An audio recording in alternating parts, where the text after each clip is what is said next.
cette raison que je demandais, est-ce qu'elles sont converties? En fait, le chrétien ne peut pas regarder la mort comme les païens. Et ça, c'est quelque chose que j'ai constaté là au milieu de nous. En fait, on a besoin d'être enseigné sur la mort. La mort pour un païen, effectivement, c'est la chose la plus terrible qui puisse arriver. Mais pour un enfant de Dieu, en fait, nous devons vivre en sachant que la mort, ça existe, en fait. C'est quelque chose qui peut arriver. Et Dieu est souverain par rapport à ça. Dieu peut prendre cet enfant-là, après il prend celle-là, après il revient, il prend plus jeune, ainsi de suite. Et tout ce que Dieu fait est bon. C'est-à-dire que, en fait, la manière dont on prend la mort, c'est un peu une manière de s'indigner contre Dieu. Même si on ne le dit pas verbalement, c'est une manière de s'indigner contre Dieu.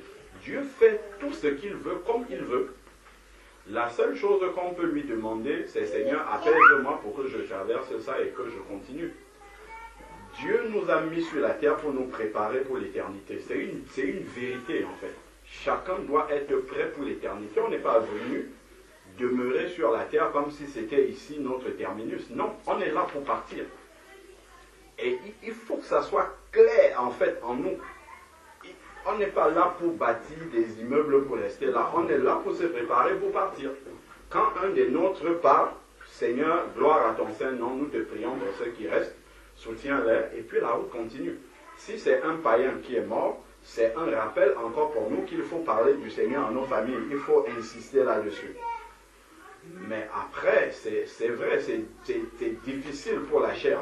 Mais nous devons apprendre à comprendre quand l'apôtre Paul dit « la mort met un gain », c'est une réalité en fait. C'est mieux pour un chrétien d'être auprès du Seigneur que d'être sur la terre.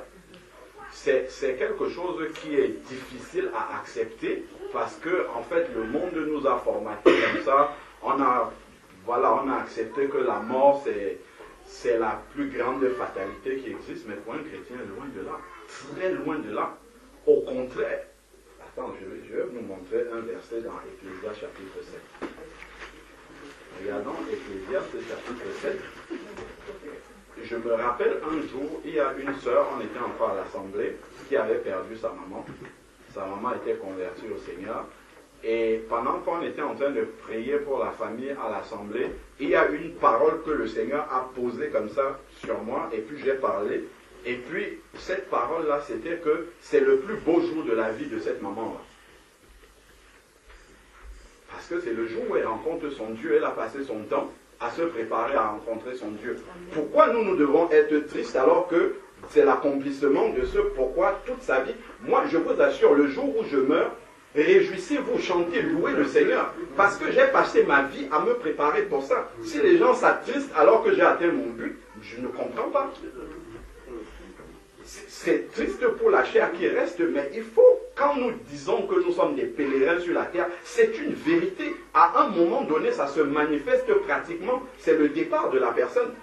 Pour nous rappeler effectivement que nous sommes pèlerins. Il ne faut pas qu'on s'habitue à la terre comme si on va rester là tout le temps. Non. Il faut qu'on soit, quand on voit les personnes, qu'on sache qu'un jour elles ne seront plus là. Donc ce qu'on a à faire avec ces personnes-là, il faut les faire tant que le moment est encore présent. Et notamment, c'est de parler de Jésus aux gens. Comme ça, le jour où ces personnes-là vont partir, on va se réjouir plutôt que de s'attrister. Parce qu'on sait que ce jour-là, c'est le jour de la rencontre avec le Seigneur. C'est le jour vraiment pour lequel ces personnes-là se sont préparées. Et effectivement, si quelqu'un n'est pas préparé, s'il vit dans le péché loin de Jésus-Christ, le jour où il meurt, c'est la chose la plus triste qui puisse arriver. Et vraiment, ça c'est quelque chose qu'un chrétien doit... Je me rappelle, le jour où ma mère est décédée, le frère est arrivé les quelques minutes après, on s'est mis à genoux, on a prié. Les gens qui venaient me rendre visite, j'avais ma Bible comme ça et je prêchais aux gens là-dessus. Quand je suis arrivé devant le corps de ma mère, papa était là, j'ai sorti le Nouveau Testament, j'ai commencé à prêcher à mes frères qui voulaient pleurer. J'ai dit arrêtez ça. Elle n'est plus là-dedans, elle est sortie de ce corps-là, elle est partie là où elle s'était préparée pour partir. Elle s'était préparée pour ça, pourquoi on doit se lamenter? Non, elle a atteint son but, elle est partie auprès de son Seigneur pour lequel elle s'est préparée toute sa vie. À quoi ça servait de se mettre tous les matins, de faire le culte matinal, de prier, et le jour où ça se réalise qu'elle rencontre son Seigneur, nous on se met à pleurer, on se met à s'attrister. Non, on ne doit pas s'attrister pour ça.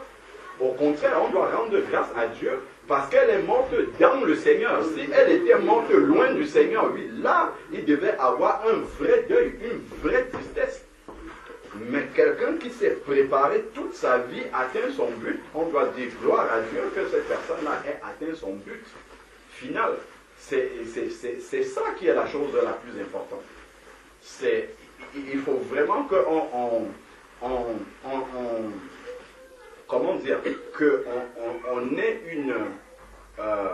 une compréhension de la mort qui est différente de celle des païens.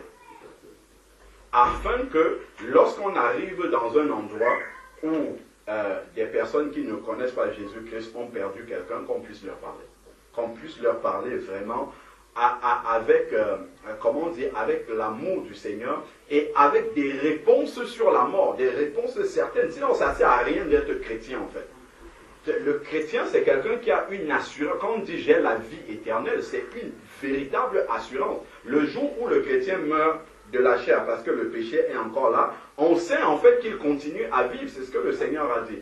Il a dit, celui qui croit en moi vivra quand même il serait mort. Parce que en fait, ce n'est qu'un passage. Il est parti, la vie éternelle commence dès l'instant où tu as reçu Jésus-Christ. Et lorsque tu meurs physiquement, là, ta vie continue en fait, parce qu'elle est éternelle, elle ne peut pas s'arrêter. Ceux de la terre ne te verront plus, mais ta vie continue en fait dans l'au-delà. Et Dieu sait dans quel ordre il fait les choses. Dieu est sage. S'il veut, il prend le bébé qui est là-bas, après il prend le plus vieux, après il prend le plus jeune, et ainsi de suite. Mais ça, c'est quelque chose que nous devons vraiment, on doit prier pour que le Seigneur nous aide à pouvoir, ces versets-là que nous confessons sur la mort, que ça soit une vérité réelle dans nos cœurs, qu'on soit prêt vraiment à tout moment, si Dieu dit que c'est le départ, on dise, bon, ben, gloire à toi Seigneur, parce que je me suis préparé pour ce moment-là. Regardons Ecclésiaste chapitre 7. Ecclésiaste chapitre 7, ça c'est ce que Dieu lui dit. Il dit, Ecclésiaste chapitre 7, il dit, bonne renommée vaut mieux que l'huile parfumée. Et ensuite, il dit, le jour de la mort que le jour de la naissance. Ça, c'est ce que Dieu dit. Mais regardons un peu la manière dont le monde célèbre les naissances. Quand on apprend qu'une femme a accouché, ben c'est la fête dans la famille, on amène les cadeaux, tout le monde est dans la joie, il y a des visites et tout. Mais quand on annonce la mort, c'est la terreur. Mais Dieu lui dit que, regardons ce qui est écrit, le jour de la mort, si on reprend le vaut mieux, le jour de la mort vaut mieux que le jour de la naissance. Pour Dieu, c'est ça. La mort, c'est mieux que la naissance. Si la personne s'est préparée pour le retour, c'est le plus beau jour de sa vie. Le Seigneur dit, Amos chapitre 4, verset 12, prépare-toi à la rencontre de ton Dieu. C'est le plus beau jour de ta vie parce que, en fait, c'était le but ultime de ta vie, rencontrer ton Seigneur. Maintenant, c'est aussi plus important que qu'est-ce que la naissance nous enseigne? Pas grand-chose.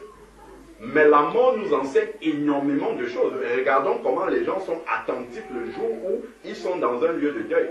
Quand on leur parle de l'éternité, là, ça parle, ça touche tout un chacun parce qu'il sait qu'un jour, il ne peut pas lever la main et dire, moi, je ne serai pas couché comme le mort là. Il ne peut pas dire, il sait que ça nous concerne, nous tous. Et là, quand on va lui prêcher l'évangile, son cœur sera sensible à ce moment-là, parce qu'il va dire, je peux bien faire le malin avec tout le monde ici, mais un jour, je serai bien couché là-bas à la place de l'autre qui est là. Et je ne pourrais pas échapper à cette place-là. Donc, il vaut mieux pour moi d'être, de me calmer et de bien écouter ce que la parole de Dieu est en train de me dire par rapport à ce jour-là qui va me concerner aussi un jour. Voilà pourquoi le Seigneur dit, le jour de la mort vaut mieux que le jour de la naissance. ça, en fait, c'est l'enseignement spirituel. Bien sûr, la chair est faible. On va pleurer parce que, bon, voilà, la chair veut pleurer. Mais au-delà de ça, en fait, il faut revenir sur le terrain du spirituel. Et comprendre que toutes ces choses-là, en fait, Dieu a le contrôle par rapport à ça. Et ce que Dieu fait est bon, forcément. Et nous devons demander simplement au Seigneur, bon, toutes ces situations-là sont arrivées. Tu as frappé ici, frappé là-bas, les gens sont partis. Est-ce que ce n'est pas une opportunité que tu crées dans la famille? Parce que là, maintenant, les cœurs sont sensibles pour m'aider maintenant à parler à cette famille et dire, bon, écoutez, la famille, bon, nous sommes attristés, mais sachant que voilà, ça doit arriver. Ça devait arriver un jour ou l'autre. Peut-être on n'avait pas attendu ça de cette façon-là, mais toutes les personnes qui sont là, sachez que moi-même qui parle, un jour je vais devoir partir aussi. Donc la chose la plus importante, ce n'est pas de s'attrister parce qu'on est passé d'être prêt pour tout le monde. Ce jour-là, il faut que lorsque le tour sera le mien, que je sois prêt pour ce jour-là. C'est ça la chose la plus importante. Et c'est le message que le Seigneur veut nous donner au travers de cette mort qui a frappé tel temps, qui a frappé tel oncle, qui a frappé celui-là. C'est pour nous rappeler en fait que nous sommes réellement des pèlerins sur la terre. Ne nous attachons pas à cette terre-ci, ne nous attachons pas aux querelles de famille, aux rancunes, ainsi de suite. Celui qui est parti, si on a eu des problèmes avec lui, voilà, il est parti. On ne peut plus arranger ça, c'est terminé. Donc, pour ceux qui sont vivants là, profitons maintenant pour arranger tous nos problèmes de famille qui sont là, parce qu'on ne sait pas qui est le prochain sur la liste. Et le Seigneur, de toute manière, a une liste, ça arrivera bien. Donc, ce sont des opportunités que le Seigneur nous donne. Au lieu de pleurnicher seulement, pleurnichons, mais après revenons à la réalité et parlons. C'est une opportunité pour parler aux gens du Seigneur et puis leur dire réellement le message que le Seigneur, par la mort, le Seigneur enseigne. Ce sont des messages, en fait, que le Seigneur envoie dans toutes les familles.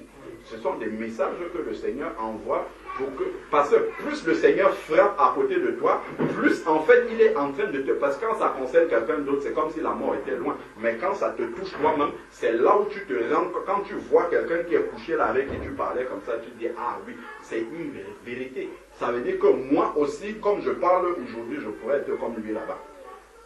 Donc en fait, ça interpelle ta conscience et là, ça te rapproche davantage du Seigneur. Et c'est ça qui est le message derrière. Quand on regarde, par exemple, Jésus-Christ a rendu témoignage de Jean-Baptiste en disant que c'est le plus grand de tous les prophètes. Jésus était sur la terre, regardez comment Jean-Baptiste est mort. Si la mort c'était la pire des choses, Jésus-Christ serait venu le sauver. Mais Jésus-Christ l'a laissé mourir comme ça parce que ce n'est pas un problème ça. Le plus important, c'est que l'âme de Jean-Baptiste, même si sa tête est coupée, tranchée, posée sur un plateau, son âme est au paradis là-bas. C'est ça le plus important pour Jésus. C'est pour ça que tout ce qui se passait physiquement, là, ça ne dérangeait pas Jésus-Christ plus que ça. Il sait que Jean est là-bas, dans le paradis. Quand il sera là-bas, ils seront ensemble. Donc, il n'y a pas de problème par rapport à ça. Donc, c'est vraiment quelque chose que nous, en tant qu'enfants de Dieu, le Seigneur nous a ouvert les yeux en nous donnant la vie éternelle. Il faut qu'on comprenne ce que ça signifie la vie éternelle. La vie éternelle n'est pas quelque chose qui se passe uniquement ici sur la terre.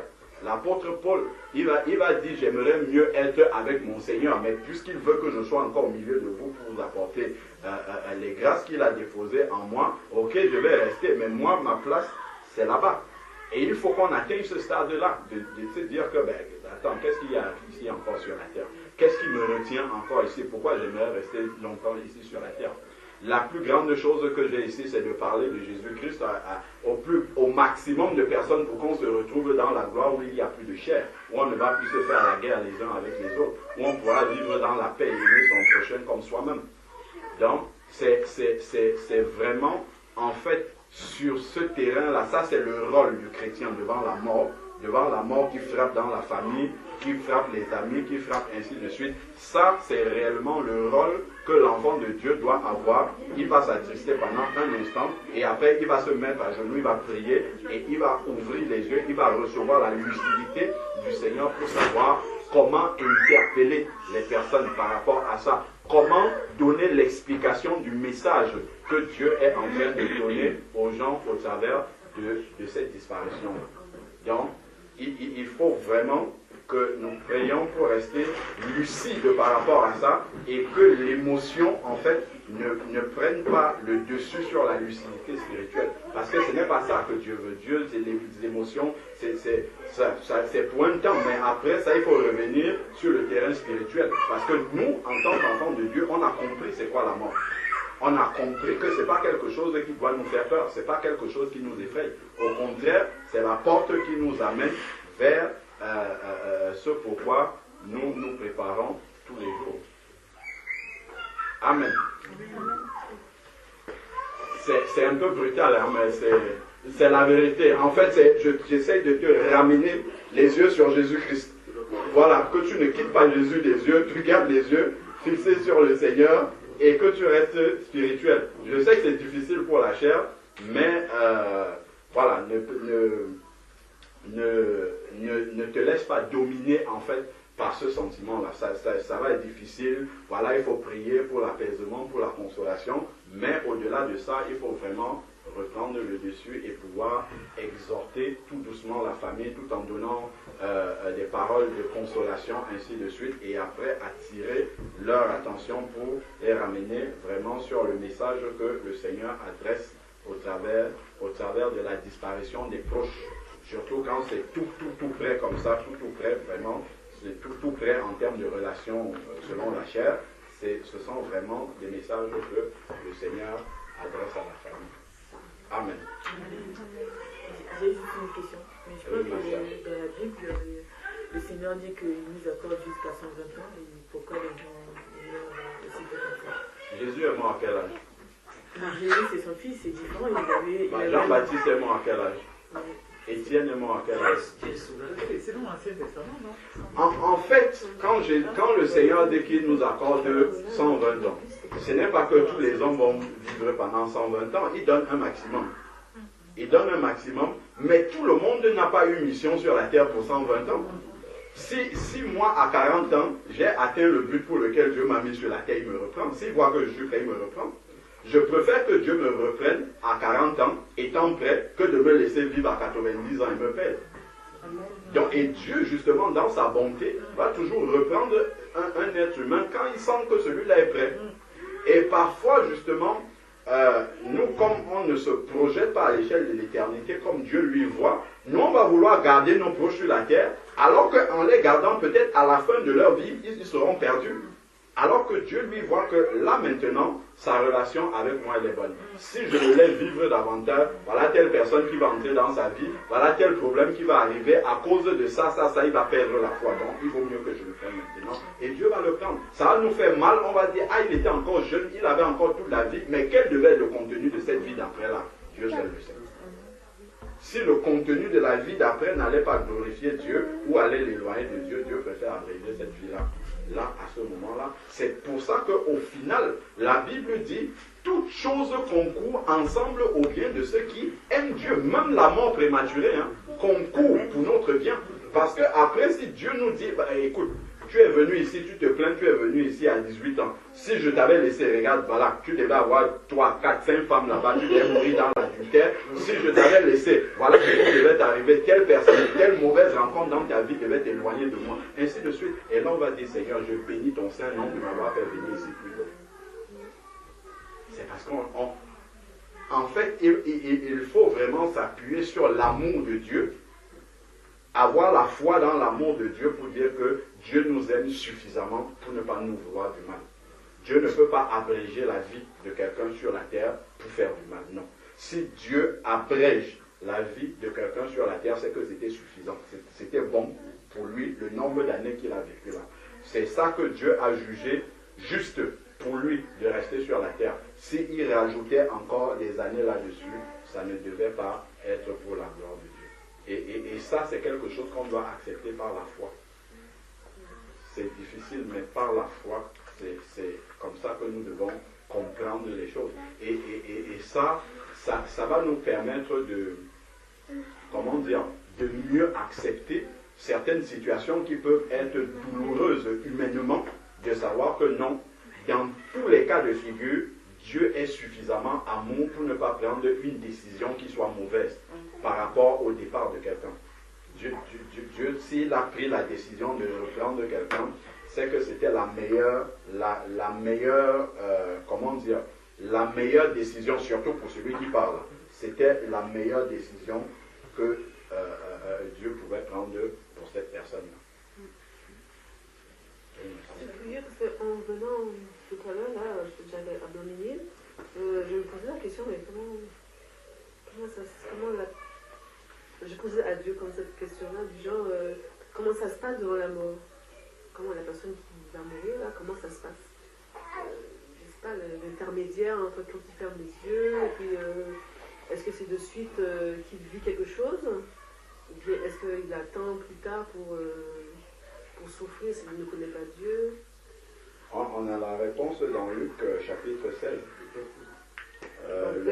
L'homme riche et Lazare. Le Seigneur a raconté exactement ce qui se passe. Oui, mais c'est que j'arrive pas, parce que moi je pensais... Non, c'est tout de suite.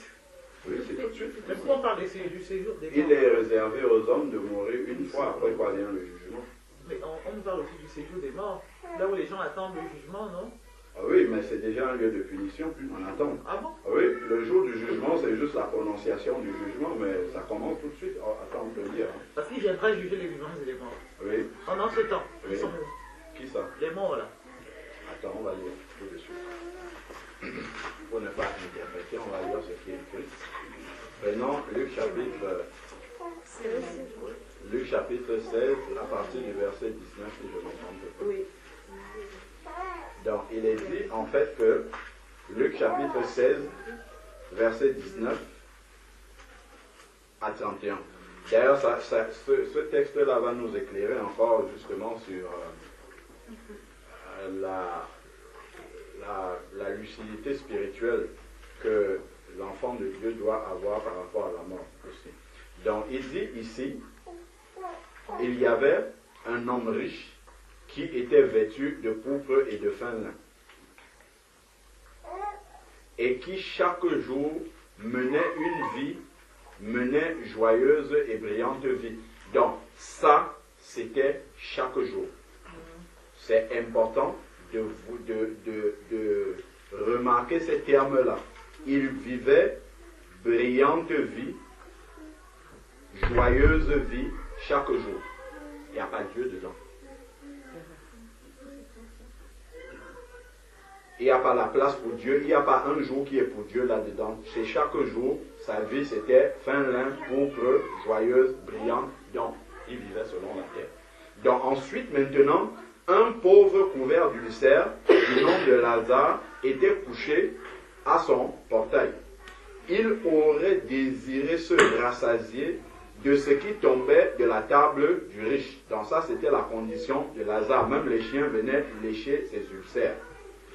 Donc, le pauvre mourut et fut porté par les anges dans le sein d'Abraham. Donc voilà ce qui se passe. En fait, quand un enfant de Dieu meurt, immédiatement, hop, il monte au ciel. Mais même là, on n'a pas dit si le pauvre était avec Dieu ou pas. Bon, ici, il nous est dit, regardons bien ce qui est écrit là. Donc, le pauvre mourut et fut porté par les anges dans le sein d'Abraham. Ça, c'est ce qui se passe immédiatement quand quelqu'un mourait avant que Jésus-Christ n'arrive. Immédiatement, il était porté par les anges dans un lieu de paix déjà qu'ils appellent Saint d'Abraham. Si nous regardons maintenant, dans Actes chapitre 7, Actes chapitre 7, on a la mort d'un chrétien là. Actes chapitre 7, verset 54. Actes chapitre 7, verset 54, c'est la mort d'Étienne. Actes chapitre 7, verset 54. En entendant cela, il fut exaspéré. Bon, là, ils étaient en train de lapider Étienne, et Étienne était en train de parler. Donc, en entendant cela, il fut exaspéré dans leur cœur et grincèrent des dents contre lui, contre Étienne. Mais Étienne, rempli du Saint-Esprit, fixa les regards vers le ciel et vit la gloire de Dieu et Jésus debout à la droite de Dieu. Il dit, voici, je vois les cieux ouverts et le Fils de l'homme debout à la droite de Dieu. Il criait alors d'une voix forte, en se bouchant les oreilles. Et ils se précipitèrent tous ensemble sur lui, le chassèrent hors de la ville et le lapidèrent. Les témoins avaient déposé leurs vêtements aux pieds d'un jeune homme appelé Saul.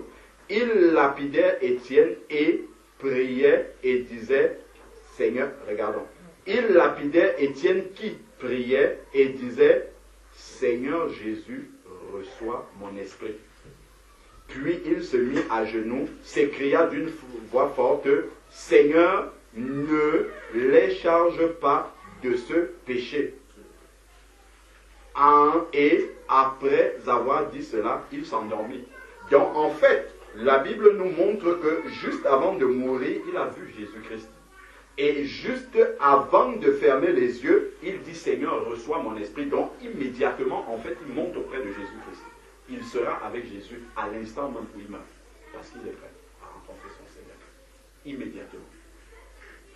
De la même manière, je crois que c'est dans 2 Corinthiens 5 où Saul parle également de ça. 2 Corinthiens chapitre 5, si je ne me trompe pas.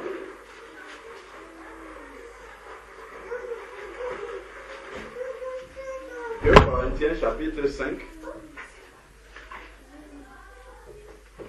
Prenons à partir du verset 1. Il est écrit, 2 Corinthiens chapitre 5 à partir du verset 1. Il est écrit, nous savons en effet que si notre demeure terrestre, qui n'est qu'une tente, est détruite, il parle de notre corps, c'est ça qu'il appelle demeure, parce que nous sommes le temple du Saint-Esprit, nous sommes la maison de Dieu en esprit. Donc quand il parle de temple, il parle de notre corps en fait, qui est le temple du Saint-Esprit. Et donc il dit ici que si notre demeure terrestre, il parle de notre corps terrestre visible là que nous avons, qui n'est qu'une tente, est détruite, c'est par la mort, nous savons que dans les cieux, un édifice qui est l'ouvrage de Dieu, une demeure éternelle qui n'a pas été faite de main d'homme. Donc il dit, nous avons, autant pour moi, dans le ciel, un édifice qui est un ouvrage de Dieu, une demeure éternelle qui n'a pas été faite de main d'homme. Donc si mon corps physique meurt, immédiatement je rejoins le corps que Dieu m'a préparé dans le ciel, immédiatement.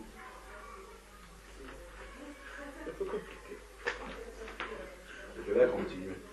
Donc ensuite, et après je vais même, on va même voir dans Apocalypse des personnes qui sont dans le ciel étant mortes déjà, en fait. Parce qu'il dit la mer rejette ses morts, les tombeaux sont ouverts. Ça c'est à la fin des temps. Mais quels sont ces morts-là qui ressortent alors? C'est les morts de la fin des temps? Ce sont les morts, de la fin des temps? Ce sont ceux qui sont morts en dehors de Christ. Ah, pour le jugement? Oui, les chrétiens, eux, ils ne viennent pas au jugement. Ça, c'est ceux qui... Voilà, donc, en résumé, si tu veux, le pauvre est mort, il est monté directement par les anges auprès du Saint d'Abraham. Maintenant que Jésus-Christ est venu, si quelqu'un meurt, il va directement à Jésus-Christ, immédiatement, à l'instant même où il meurt. Par contre, si quelqu'un est mort sans Jésus-Christ, c'est comme le pauvre. Il descend dans le séjour des morts où il y a déjà de la flamme, comme on a vu là, en attendant la prononciation du jugement de la fin.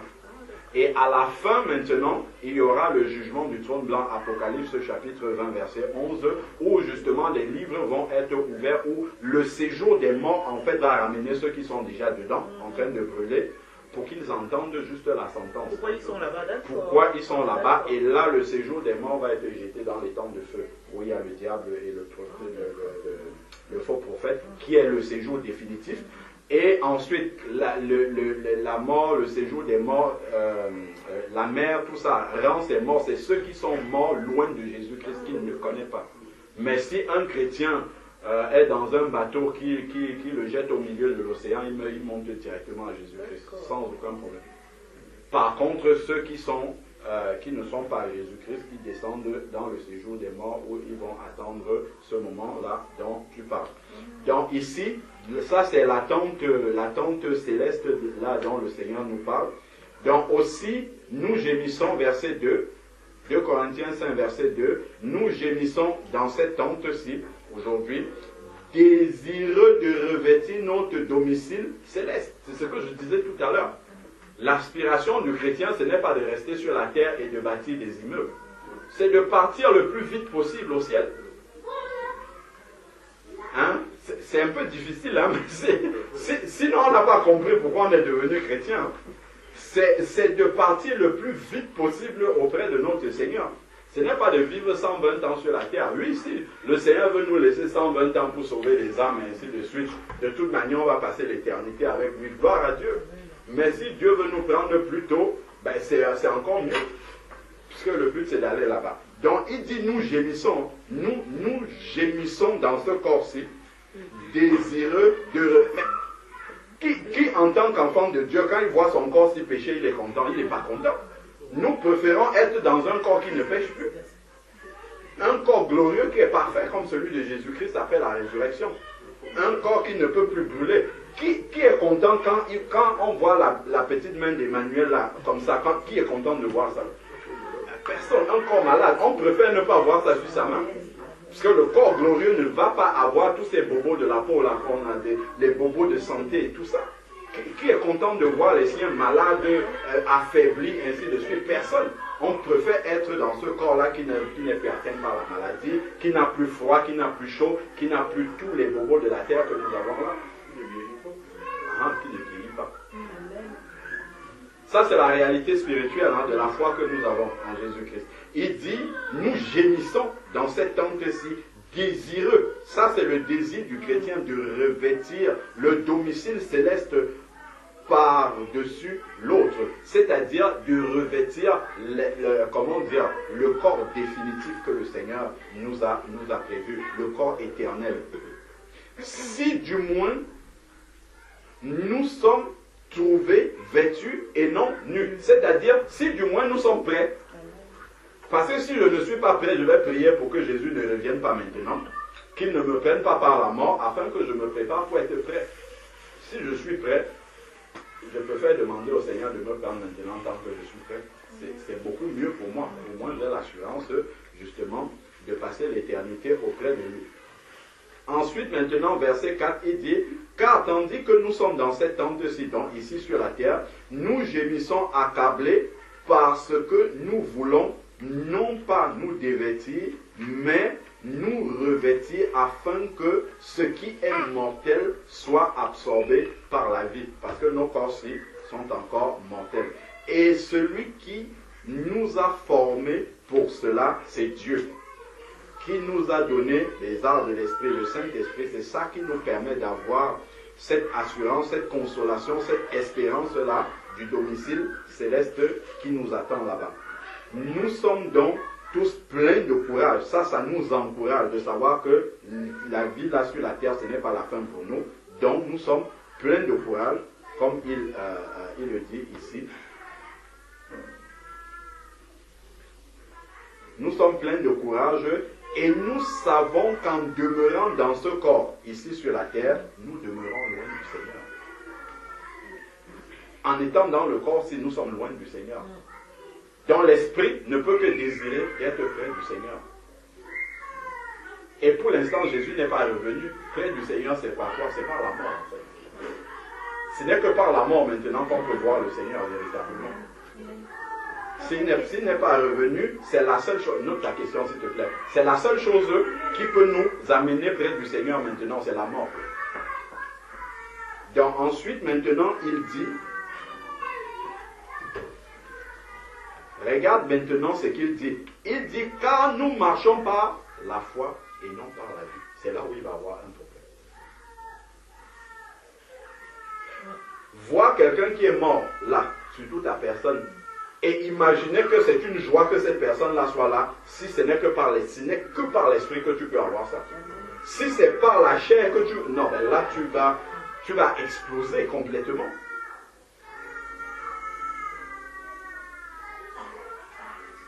Parce que la manière dont on traite un cadavre, c'est écœurant. C'est vraiment écœurant quand tu vois ça. Si tu penses que c'est ta personne qui est encore là, mais je sais pas, tu peux vraiment perdre les pédales complètement.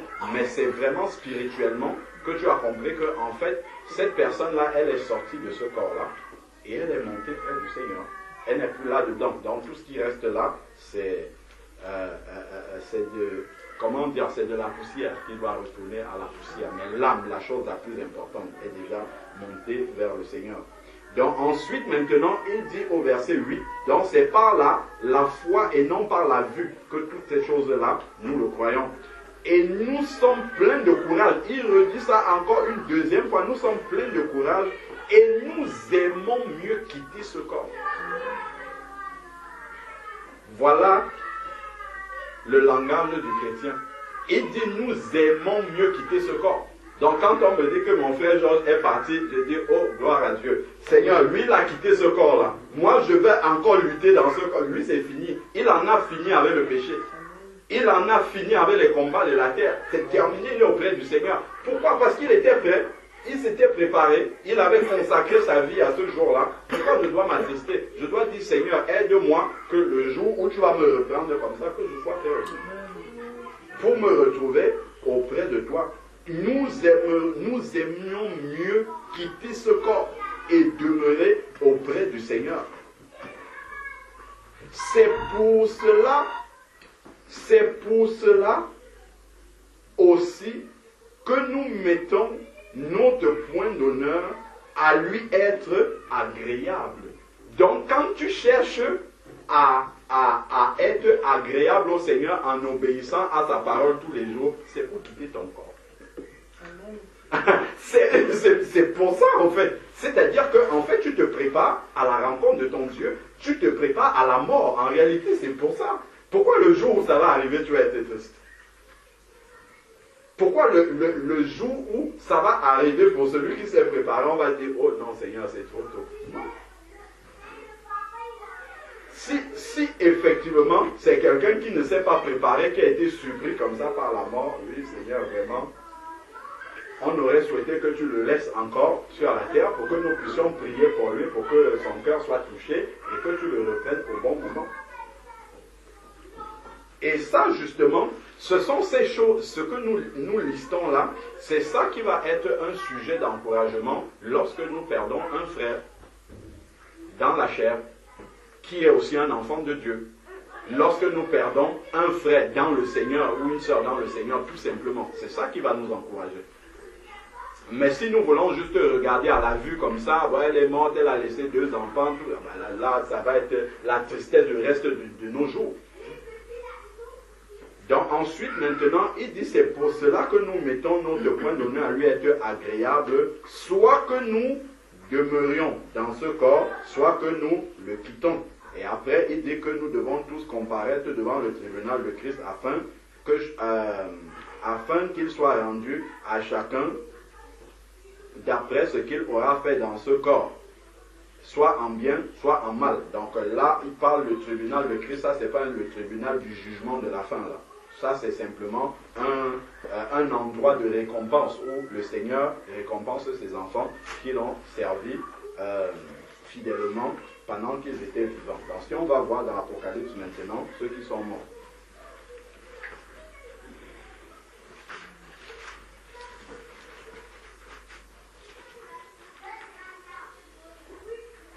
Alors, donc,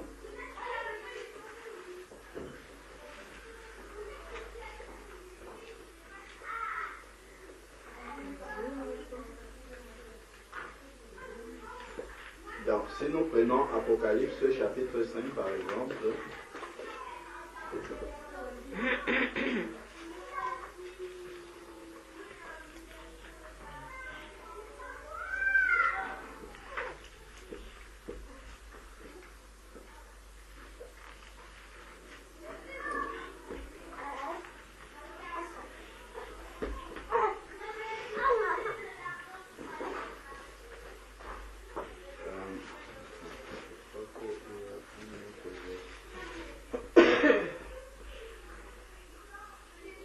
si on prend plutôt Apocalypse chapitre 6, à partir du verset 9. Apocalypse chapitre 6, à partir du verset 9. Il est écrit, quand il ouvrit, ce sont les anges qui ouvrent les sceaux pour envoyer les jugements sur la terre. Il dit, quand il ouvrit le 5e sceau, je vis sous l'autel les âmes de ceux qui avaient été égorgés à cause de la parole de Dieu, comme Étienne par exemple. Là, nous sommes dans le ciel. Et les âmes de ceux-là qui ont été égorgés par la parole de Dieu sont sous un autel au ciel. Déjà, donc ils sont là-bas. Donc, égorgés, donc ceux qui avaient été égorgés à cause de la parole de Dieu et du témoignage rendu. C'est qui? Ils criaient d'une voix forte. C'est qui? Donc ils ont une voix pour crier, ils ont une bouche pour parler. Ils ont un autre corps en fait. Donc même si le corps qui est là ne parle plus, ce corps-là doit rentrer sous la terre, mais ils ont un autre corps qui peut crier. Ils ont une voix pour parler. Ils criaient d'une voix forte. Jusque à quand, Maître saint et véritable, tardes-tu à faire... Donc ils parlent directement à Jésus-Christ, là où ils sont là. Tardes-tu à faire justice et à venger notre sang sur les habitants de la terre? Ils sont même lucides de ce qu'ils ont vécu. Ils ont la mémoire. Et on nous dit maintenant que une robe blanche fut donnée à chacun d'eux. On met une robe sur quoi? Sur un corps, non? Ils ont un corps là-bas. Où on peut mettre une robe blanche fut donnée à chacun d'eux. Ceux qui ont été immolés pour la parole de Dieu. Et il leur fut dit de se tenir en repos. Si on dit à quelqu'un, c'est qu'il a des oreilles pour entendre. Donc ils ont bien des oreilles pour entendre la parole de Dieu. Ils ont une bouche pour parler. Ils ont un corps. Alors, donc, si on dit comme ça, c'est un corps physique. Hein. C'est physique. Sauf que nous, on ne peut pas se représenter. Mais si on te parle, c'est bien avec des oreilles physiques que tu vas entendre la parole du Seigneur. On va même voir d'autres éléments naturels, physiques, sauf que bon, nous, on ne sait pas matériellement à quoi ça ressemble, mais on sait que c'est des personnes, l'état dans lequel ils sont, au ciel, ils peuvent entendre, ils peuvent parler, ils ont un corps sur lequel il y a une robe. On peut mettre une robe dessus. Donc, de se tenir au repos, quelque temps encore, jusqu'à ce que soit complet leurs compagnons de service. Donc il y a d'autres, on leur dit attendez parce que d'autres doivent encore mourir pour la parole de Dieu et venir vous retrouver ici. Donc, votre compagnon de service et leurs compagnons de service et leurs frères qui allaient être mis à mort comme eux. Ça, c'est ce qu'on leur dit. Allons dans Apocalypse chapitre 7. On voit encore des morts dans le ciel.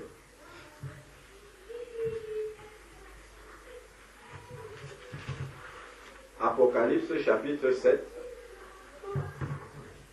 à partir du verset 9.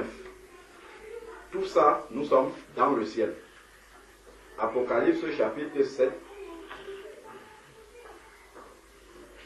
à partir du verset 9. Après cela, je regardais et voici une grande foule que nul ne pouvait compter, de toute nation, de toute tribu, de tout peuple et de toute langue. Nous savons que Jésus a sauvé des personnes de toutes les nations. Apocalypse chapitre 5 verset 9. Des personnes, et il chantait un cantique disant, tu es digne de recevoir. D'ailleurs, on peut lire cela. Apocalypse chapitre 5 verset 9, on va lire 8 et 9. On va lire ça et puis retourner dans le 7. Donc, Apocalypse chapitre 5 verset 8. Quand il eut reçu le livre, les 4 êtres vivants et les 24 anciens se prosternèrent devant l'agneau, tenant chacun une harpe et des coupes d'or, remplies de parfums, qui sont les prières des saints. C'est ce qui se passe quand nos prières montent dans le ciel. Et il chantait un cantique nouveau disant, tu es digne de recevoir le livre et d'en ouvrir les sceaux, car tu as été immolé et tu as racheté pour Dieu par ton sang des hommes de toute tribu, de toute langue, de tout peuple, de toute nation, et tu as fait d'eux un royaume et des sacrificateurs pour Dieu, et ils régneront sur la terre. Et maintenant, voilà, cela nous voyons, cela dans Apocalypse chapitre 7, à partir du verset 9, Après cela, je regardais et voici une grande foule dans le ciel que nul ne pouvait compter, de toute nation, de toute tribu, de tout peuple et de toute langue. Et ils se tenaient devant le trône et devant l'agneau, vêtus d'une robe, des palmes à la main. Voilà les personnes qui sont mortes, qui sont dans le ciel. Si elles sont vêtues d'une robe, ça veut dire qu'elles ont un corps. Si elles ont des palmes, ça veut dire qu'elles ont des mains. Elles criaient d'une voix forte, ça veut dire qu'elles ont une bouche pour parler. Le salut, donc elles ont même une voix pour parler, pour chanter, pour louer le Seigneur. Le salut est à notre Dieu qui est assis sur le trône. Et tous les anges se tenaient autour du trône. Les anciens et les 4 êtres vivants tombèrent face contre terre devant le trône et ils adoraient Dieu en disant: la louange, la gloire, la sagesse, les actions de grâce, l'honneur, la puissance et la force sont à notre Dieu au siècle des siècles. Amen. Alors l'un des anciens prit la parole et me dit: ceux qui sont vêtus de robes blanches, qui sont-ils et d'où sont-ils venus? Il répondit: mon Seigneur, tu le sais. Et il me dit: ce sont ceux qui viennent de la grande tribulation. Donc ce sont des gens qui étaient sur la terre. Là, ils sont dans le ciel maintenant. Et ils ont lavé leurs robes et les ont blanchis dans le sang de l'agneau. Donc c'est ceux vraiment dont les péchés ont été pardonnés. C'est pourquoi ils sont devant le trône de Dieu et lui rendent un culte jour et nuit dans son temple. Donc ils rendent même un culte à Dieu dans le ciel, ceux qui sont morts. Donc ils ont tout le nécessaire qu'il faut complet pour pouvoir rendre un culte spirituel à Dieu dans le ciel.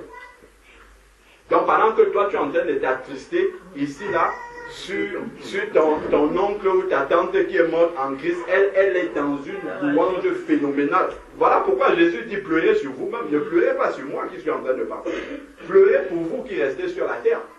Elle est déjà dans, comment dire, dans ce culte permanent jour et nuit devant le Seigneur, ainsi de suite. Elle est dans, comment on peut appeler ça, vraiment dans la présence glorieuse du Seigneur. Alors que nous sommes en peine ici, nous allons aller rester devant la tombe, on va pleurer, ainsi de suite, alors que la personne, elle se réjouit dans la présence de Dieu. Et c'est nous qui devons nous préparer, nous qui restons encore ici sur la terre.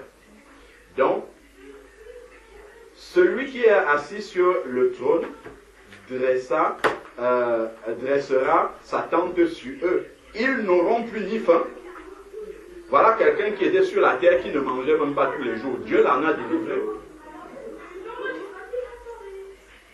C'est peut-être quelqu'un qui avait des difficultés financières sur la terre, n'avait même pas la possibilité de manger. Dieu vient l'en délivrer pour s'en occuper lui-même. Et nous on s'attriste. On dit: pourquoi tu l'as pris? Alors qu'il devait rester sur la terre pour souffrir. Il était peut-être malade. Il n'était pas guéri. On dit: Seigneur, pourquoi tu l'as pris? Alors que le Seigneur l'a délivré de la maladie. Pour qu'il n'ait plus faim, il n'ait plus soif, le soleil ne le frappera plus.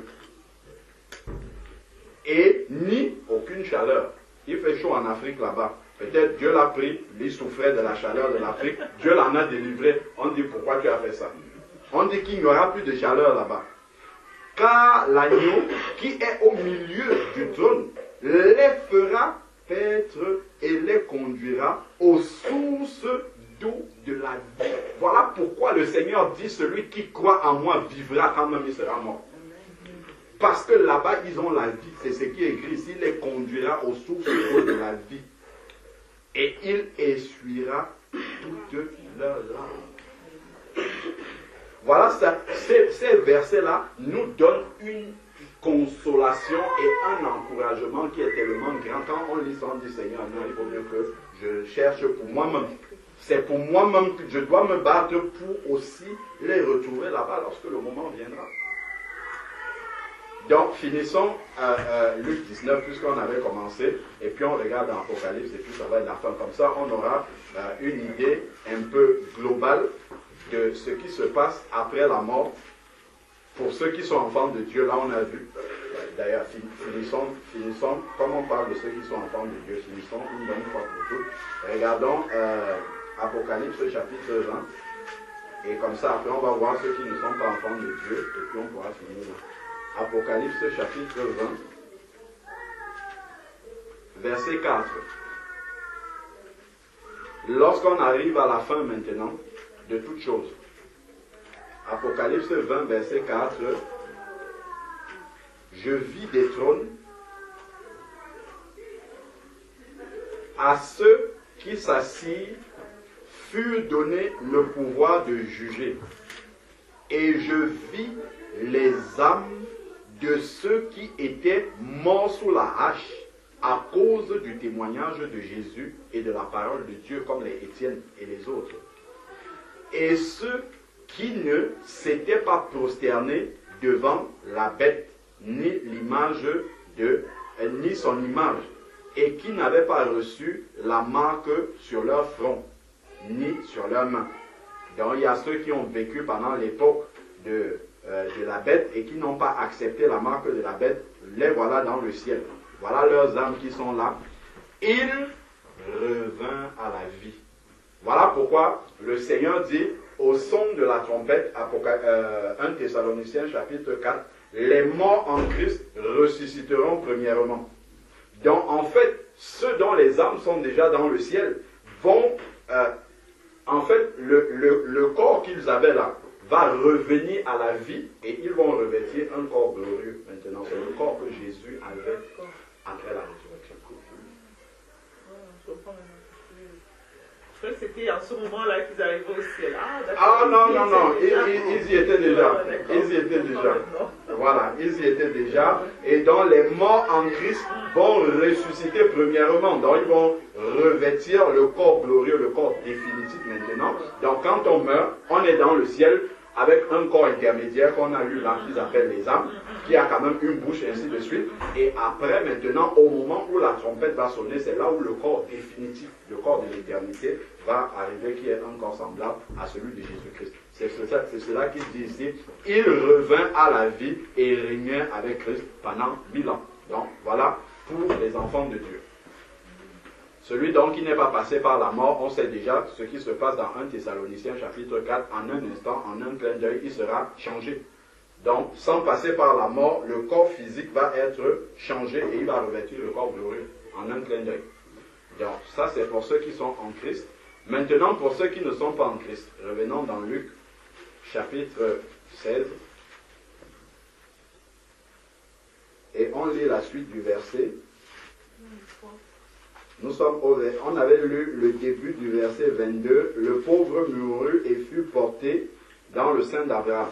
Donc on a compris tout le cheminement de ceux qui sont nés de nouveau maintenant en Jésus-Christ. Ce qui se passe s'ils meurent.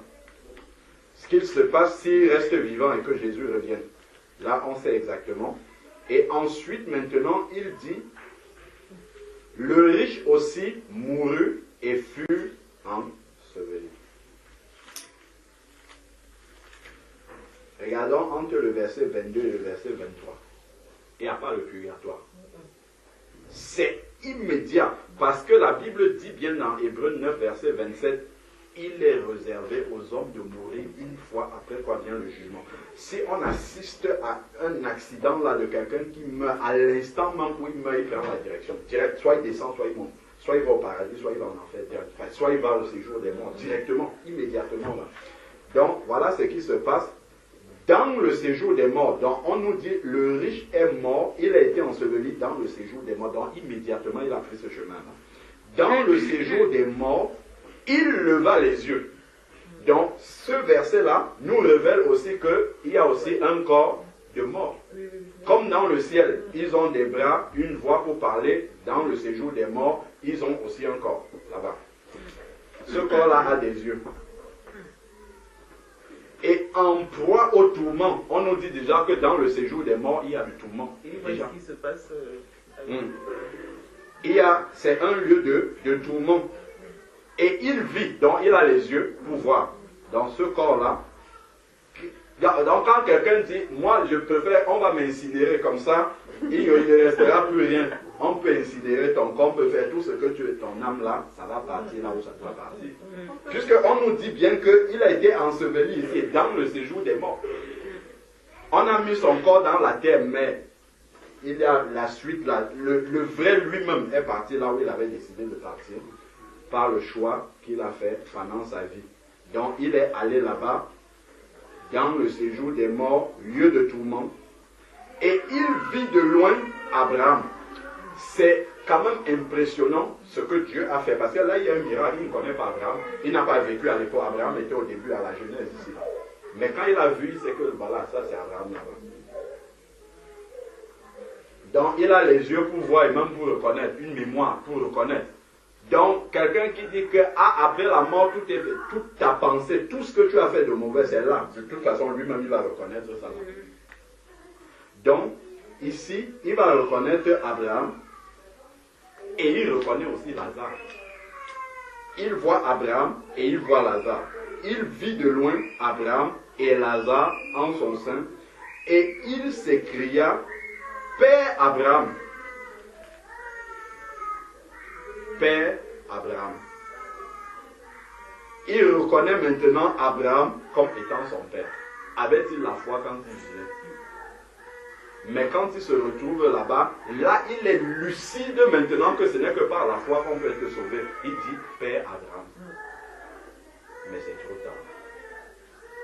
Si le purgatoire pouvait sauver quelqu'un, là il devait être sauvé. Parce que là il reconnaît Abraham comme étant le père vraiment de la foi. Aie pitié de moi, repentance, trop tard. Trop tard, trop tard. Dans toutes les prières qu'on fait, les nouvelles et une perte de temps. On aura beau faire tout ce qu'on faisait trop tard. Lui-même, il dit, aie pitié de moi. D'ailleurs, ce n'est pas Abraham qui pardonne les péchés. Il faut commencer. Donc, aie pitié de moi et envoie Lazare pour qu'il trempe le bout de son doigt. Donc Lazare a un doigt, il a un vrai corps là-bas, dans de l'eau, et qu'il me rafraîchisse la langue. Donc celui qui brûle là-bas, il a une langue, mais son corps ne se consume pas. Ça brûle, tourmenté, mais le corps ne se consume pas. Il a besoin de rafraîchissement. Et il est conscient qu'il a besoin de ce rafraîchissement. Il dit, car je souffre dans cette flamme. Donc il y a déjà la flamme dans le séjour des morts. Ça doit nous pousser à parler du Seigneur à nos familles. Même s'ils ne veulent pas entendre, il faut leur dire ça.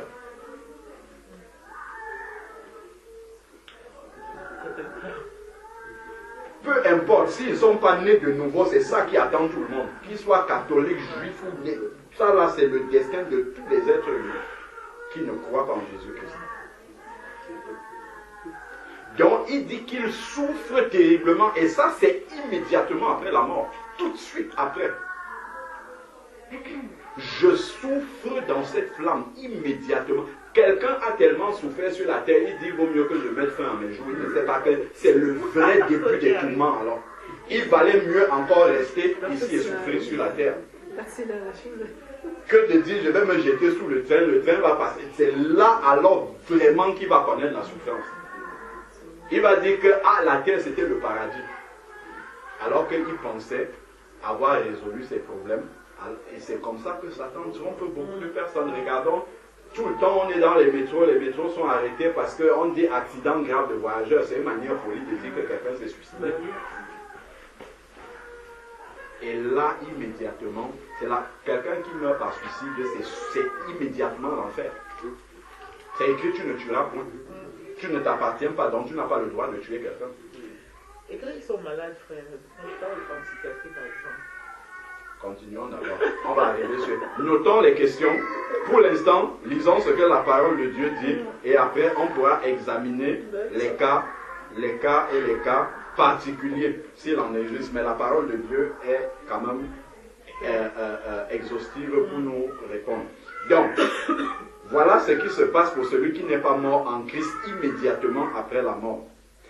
Abraham répondit, mon enfant. Abraham l'appelle même mon enfant. souviens-toi. Donc il a une mémoire pour se souvenir là-bas en enfer. Enfin, dans le séjour des morts. Il a une mémoire, il lui dit souviens-toi. Donc si quelqu'un pense qu'il a fait tellement, il fait tellement de mal, quand il va mourir, non c'est bon, tout sera, non. Là, ça sera devant toi comme ça. C'est là que tu vas rester à tel jour, on parlait du Seigneur, j'aurais dû accepter. Quel autre jour j'aurais dû, non. Donc, Abraham lui dit, souviens-toi. Donc, il y a la possibilité, à cet endroit-là, de se souvenir de ce qu'on a vécu sur la terre. Donc, la grâce vraiment que nous avons en Jésus-Christ, c'est que le souvenir de notre vie est effacé le jour où on se repent de ses péchés pour changer de vie.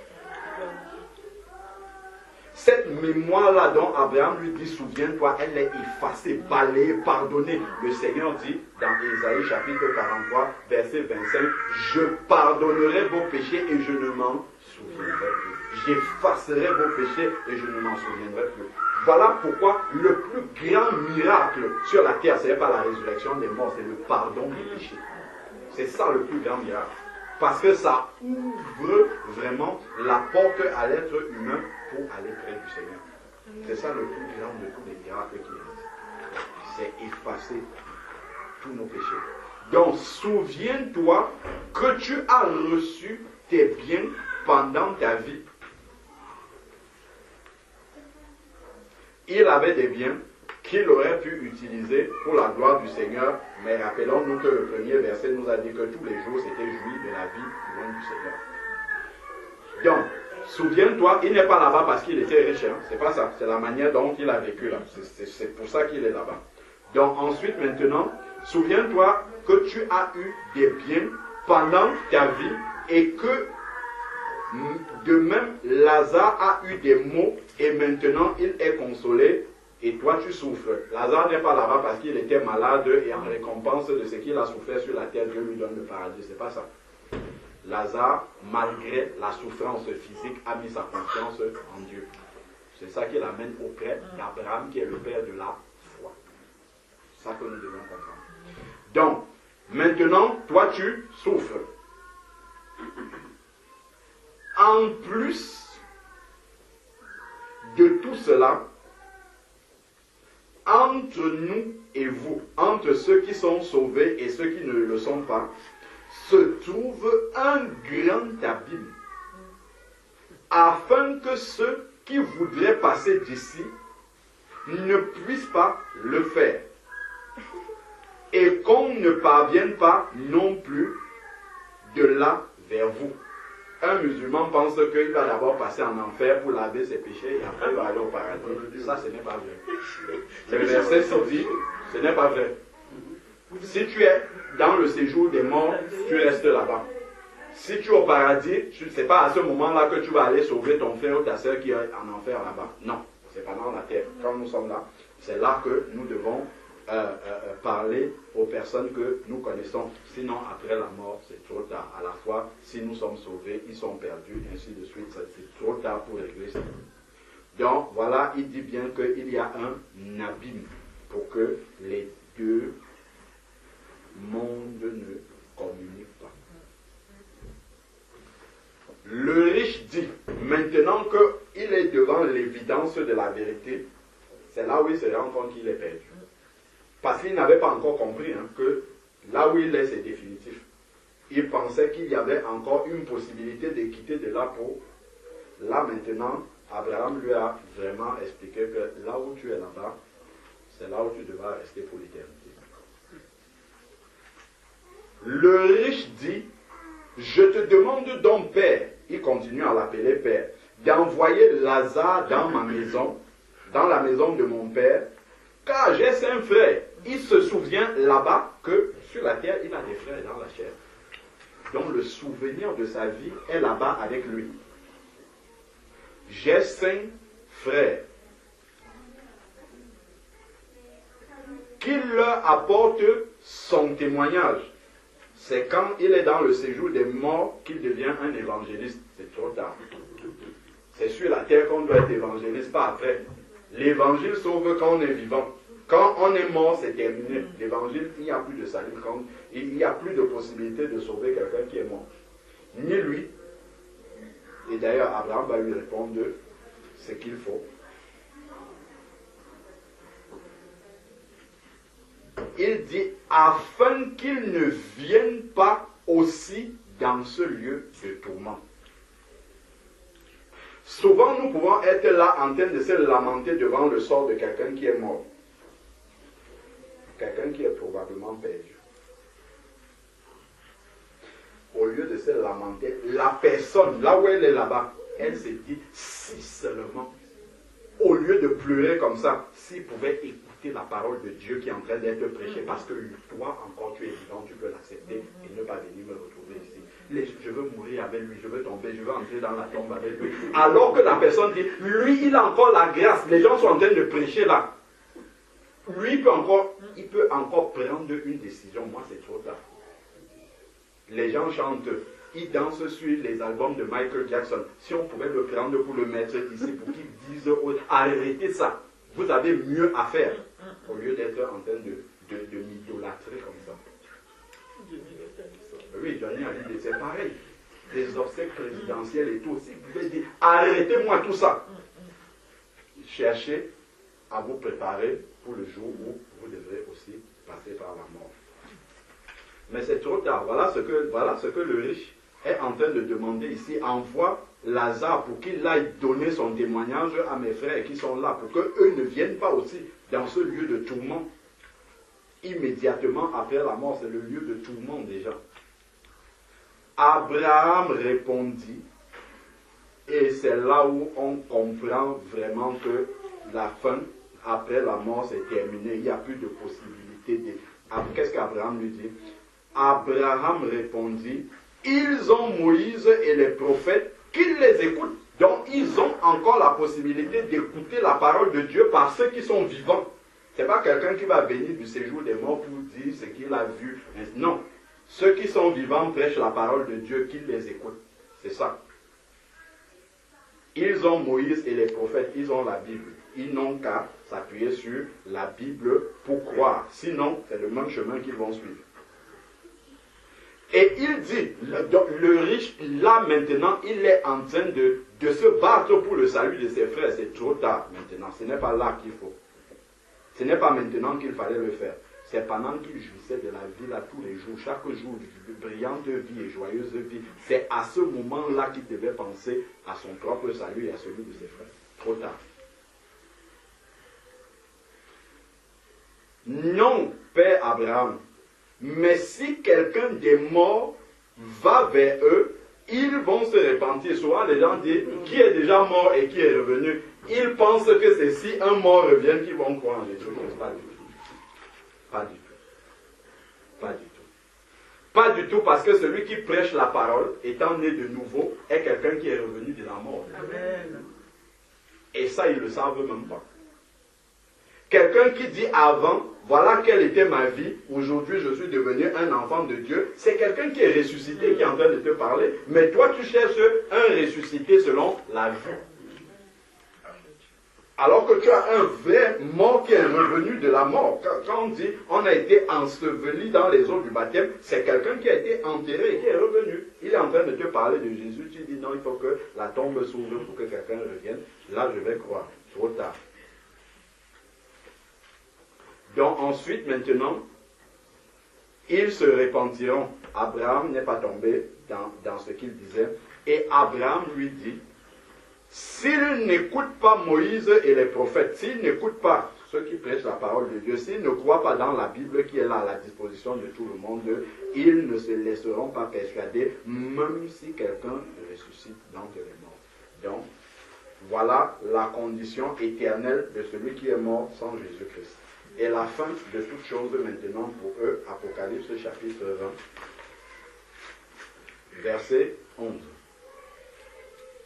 C'est le jugement dernier.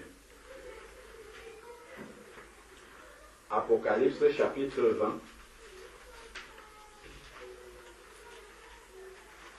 Apocalypse chapitre 20, verset 11. Il est dit,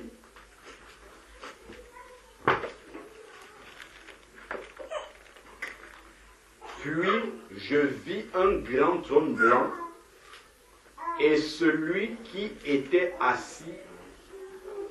était assis. Devant sa face s'enfuit la terre et le ciel. Plus de terre, plus de ciel. Nous sommes où? Point d'interrogation. Il ne fut plus trouvé de place pour eux. La terre, c'est que nous voyons, et le firmament que nous voyons en haut là. Et je vis les morts, les grands et les petits. Ce n'est pas les grands de taille et les petits de taille. Hein. C'est vraiment les vieux et les jeunes. Oui, les plus petits et puis les plus âgés. Donc ensuite ici, les grands et les petits. Il y a des petits qui sont perdus. Hein. C'est ce que la Bible dit. Il y a des petits qui sont perdus. Oui, seul Dieu, en fait, Dieu seul sait quand un enfant commence à être conscient du bien et du mal. Si un enfant est conscient du mal et qu'il fait du mal, s'il meurt, il est perdu, c'est écrit ici. C'est la vérité qui est écrite ici. Parce qu'un enfant, quand il naît, Dieu a tous les péchés marqués dans son cœur déjà. Il y a des enfants qui pratiquent la sorcellerie. Mais oui, par exemple. C'est ce qui est. En fait, ce que Dieu recherche, c'est si tu es responsable, si tu sais ce que tu es en train de faire, tu es coupable devant Dieu. Et Dieu est suffisamment juste pour sonder les cœurs et les reins et savoir ce qu'il y a à l'intérieur de l'être humain. Nous, on peut juste voir, ah, il est petit en âge, mais Dieu sait exactement que là, il est conscient déjà de ce qu'il est en train de faire. Et il est conscient aussi du fait qu'il peut arrêter de faire ça. Et que c'est une bonne chose d'arrêter de faire. Mais il continue à le faire, il est coupable devant Dieu. Donc il dit les petits et les grands et les petits debout devant le trône. Des livres furent ouverts et un autre livre fut ouvert qui est le livre de vie. Les morts furent jugés d'après ce qui était écrit dans les livres selon leurs œuvres. Voilà, si tu es dans le séjour des morts, c'est parce que, d'ailleurs, voilà ta vie. Il n'y a même pas à lire toute ta vie, un seul péché, le salaire du péché, c'est la mort. On te donne juste un péché, c'est suffisant. Le cas est réglé déjà. Donc, les livres furent ouverts et chacun fut jugé selon ce qui est dans le livre. Et la grâce, justement, que Jésus-Christ a amenée, c'est que si quelqu'un naît de nouveau, on efface tout ce qu'il y avait sur lui dans ces livres-là. Donc, quand on va fouiller dans ces livres-là, on ne verra pas le nom de la sœur Claire, parce qu'elle est née de nouveau. Il n'y aura pas son nom dans ce livre-là. Avec des œuvres mauvaises, parce que là, ce ne sont pas des œuvres qui peuvent sauver quelqu'un qui sont là. Donc, ensuite, maintenant, il dit, les morts furent jugés d'après ce qui est écrit dans les livres selon leurs œuvres. La mer donna les morts qui s'y trouvaient. Donc, quelqu'un va dire, ah, incinérez-moi, jetez mes cendres au milieu de l'océan Atlantique, même si on jette ça là-bas, à un moment donné, même les cendres là vont venir parler devant le Seigneur. Note la question, on va arriver là-dessus. Donc, le séjour, donc, la mer va rendre ses morts. Même si on t'a divisé en petits morceaux, le Seigneur va rassembler tout ça, ce corps-là va revenir à la vie et il va venir entendre la sentence. C'est ce que la Bible nous dit. Donc, la mer donna les morts qui s'y trouvaient. La mort et le séjour des morts donnèrent les morts qui s'y trouvaient. Donc, ceux qui étaient déjà dans le séjour des morts, parce que morts avant le jugement dernier là, ils vont revenir. Le séjour des morts va dire, les voici maintenant. Donc ensuite maintenant, la mort et le séjour des morts donnaient les morts qui s'y trouvaient, et ils furent jugés chacun selon ses œuvres. Ça, ce n'est pas un jugement où on peut être sauvé, hein, c'est un jugement de condamnation en fait. En fait, chacun vient écouter sa sentence et il va au lieu définitif. La mort et le séjour des morts furent jetés dans les temps de feu. C'est la seconde mort, les temps de feu. Ça, c'est le lieu définitif. Quiconque ne fut pas inscrit dans le livre de vie, le livre de vie, c'est l'autre livre où il y a le nom de ceux qui sont sauvés. Si on regarde et qu'il n'y a pas ton nom là-dedans, fut jeté dans les temps de feu. C'est là où on comprend que les œuvres qu'on lit là, ce n'est pas pour que les gens soient sauvés. Pas du tout. Ça, c'est pour aller dans les temps de feu qui est définitif. Par contre, pour un enfant de Dieu, donc on nous a dit que les temps de feu, c'est la seconde mort. Pour un enfant de Dieu, il est écrit dans Apocalypse au début,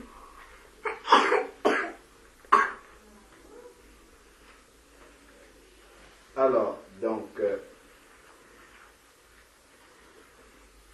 il y a un verset qui dit en fait que celui qui vaincra n'aura plus part à la seconde mort. C'est Apocalypse chapitre 2 verset 11. Donc là, il parle à l'église de Smyrne. Et il dit que celui qui a des oreilles écoute ce que l'Esprit dit aux églises. Le vainqueur ne sera point touché par la seconde mort. Donc, ce n'est pas un endroit du jugement dernier là, ce n'est pas un endroit où les enfants de Dieu qui persévèrent jusqu'à la fin vont passer. Amen. Donc, voilà à peu près ce que dit la parole sur l'itinéraire de tout être humain qui se trouve. Il se trouve forcément dans une des catégories. Amen. Ça, c'est la réalité que nous devons rappeler à nos proches. C'est ça l'éternité pour tout être humain. On avait aussi l'histoire du roi Ézéchias qui devait mourir et on lui a accordé un supplément de 15 années et puis finalement ça s'est bien passé pour lui avec son fils et il avait fait venir, il avait montré tous ses trésors et tout ça et tout. Oui. Et en fait, le passage où on dit le Seigneur jugera les vivants et les morts, moi j'ai toujours compris que les vivants en Christ et les morts ceux qui sont dans le péché en fait. Et ça allait être les œuvres qui allaient juger et... Le Seigneur jugera les vivants et les morts. Là, on vient de lire déjà comment les morts vont être jugés. Et les vivants aussi, si le Seigneur revient, ben, ceux qui sont vivants aussi doivent passer en jugement devant le Seigneur. Par contre, ceux qui sont en Christ ne viennent pas en jugement devant le Seigneur. Parce qu'ils sont passés de la mort à la vie. Ils sont enlevés avant. Ils ne vont pas passer en jugement devant le Seigneur. Moi j'ai une question sur les récompenses. Lorsqu'une personne meurt, par exemple, le lendemain de sa conversion, il n'a rien du tout. Oui, il peut n'avoir rien du tout, en effet. Il a une maison là-bas. Si il est déjà là-bas, c'est déjà pas mal. C'est déjà pas mal vivre là-bas.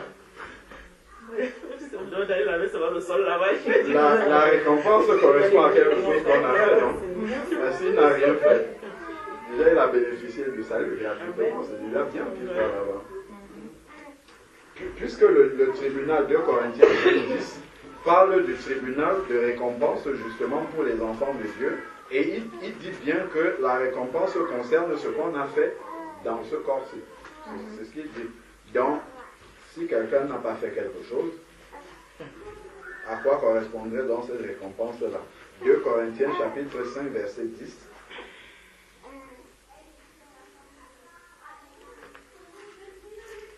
car il nous faut, là il parle aux enfants de Dieu, tous comparaître devant le tribunal de Christ, afin qu'il soit rendu à chacun d'après ce qu'il aura fait dans son corps, soit en bien, soit en mal. Le brigand à la croix, tu veux qu'on lui donne des récompenses pour quoi? Qu'est-ce qu'il a fait dans son corps? Il n'a fait que du mal. Donc la grâce qu'il a, c'est que Jésus sur la croix, en une parole, a effacé tout ce qu'il a fait avant. Donc il ne reste plus rien, puisqu'il n'a rien fait après. Après, c'était la mort directement. Donc il n'y a plus d'œuvre dans sa vie. Mais il y a quand même un tribunal pour les chrétiens là. C'est un tribunal de récompense.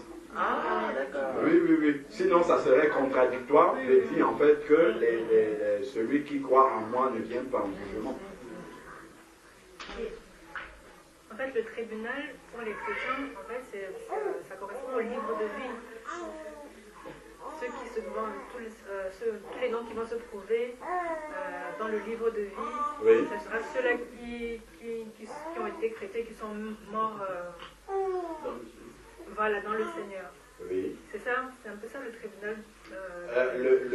Parce que ici, là, il dit clairement, en fait, afin que soit rendu à chacun d'après ce qu'il aura fait dans son corps.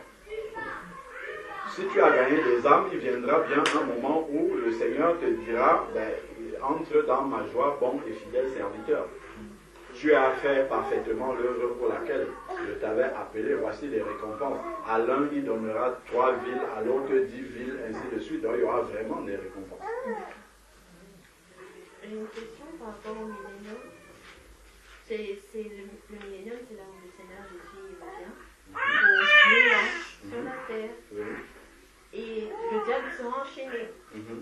Mais pendant le millénium, il n'y a que des chrétiens ou il y a d'autres? Et il y a d'autres. Ah. Oui. Il y a beaucoup d'autres même. Parce que je me disais, si lorsqu'on va relâcher le diable, est-ce que ce sont des chrétiens qui seront encore séduits ou pas? Non. En fait, lorsque l'homme impie, qu'on appelle souvent l'antéchrist, va entrer en règne, il n'aura pas suffisamment de temps pour perdre toute la terre avant que le Seigneur ne revienne définitivement. Et quand le Seigneur revient définitivement, il y a des gens qui vivent encore sur la terre, qui vont entrer comme ça dans le millénium en fait. La Bible parle beaucoup d'eux dans Isaïe, des personnes qui vont entrer comme ça dans le millénium. Mais comme Jésus-Christ sera présent sur la terre et que le diable sera enchaîné, en fait ces personnes-là ne seront pas tentées. Voilà pourquoi c'est écrit dans un passage, quelqu'un peut retrouver ça dans Isaïe, il dit le plus jeune va mourir à 100 ans, quelque chose comme ça, oui voilà. Et donc ça c'est pendant ces temps messianiques-là. Mais à la fin, on lit dans l'Apocalypse que le diable sera relâché pour un peu de temps. Parce que en fait, comme Dieu est juste, ceux qui ont vécu pendant le millénium là, en fait, sans le diable, avec Jésus-Christ sur la terre, c'est tellement facile. S'ils entrent comme ça dans l'éternité, c'est qu'il y a une injustice.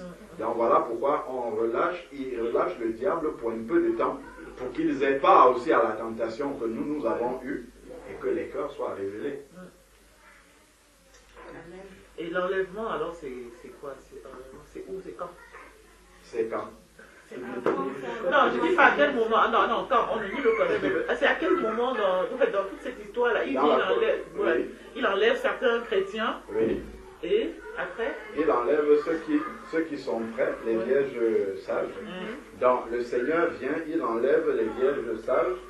Et après cela, les temps de tribulation commencent sur la terre. Il y a des gens qui vont encore mourir, il y a beaucoup d'événements dont par l'Apocalypse là, qui vont se passer,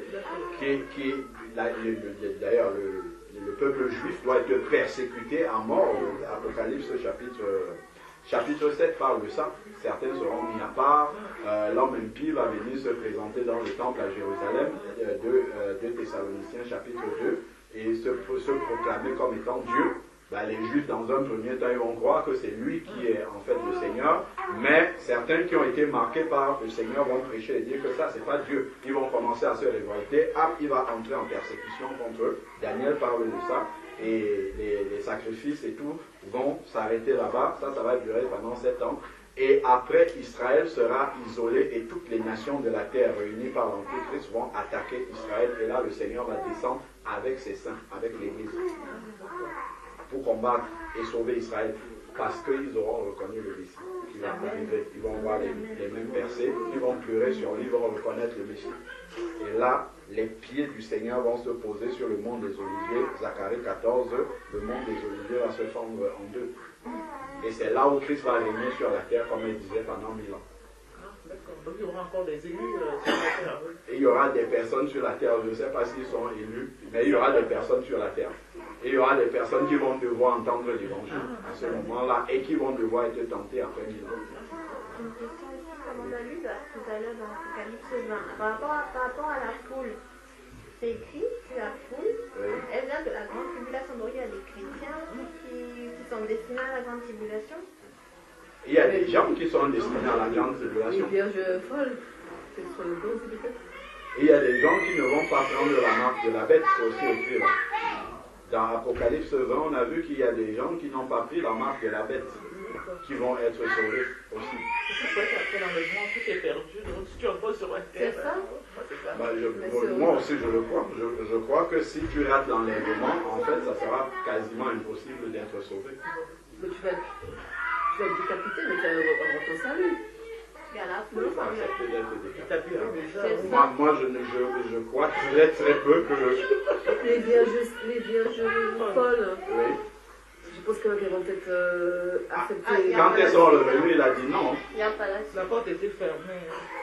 Quand elles sont allées faire de l'huile, elles sont revenues, il a dit non. Oui, mais là, on parle de gens qui seront là.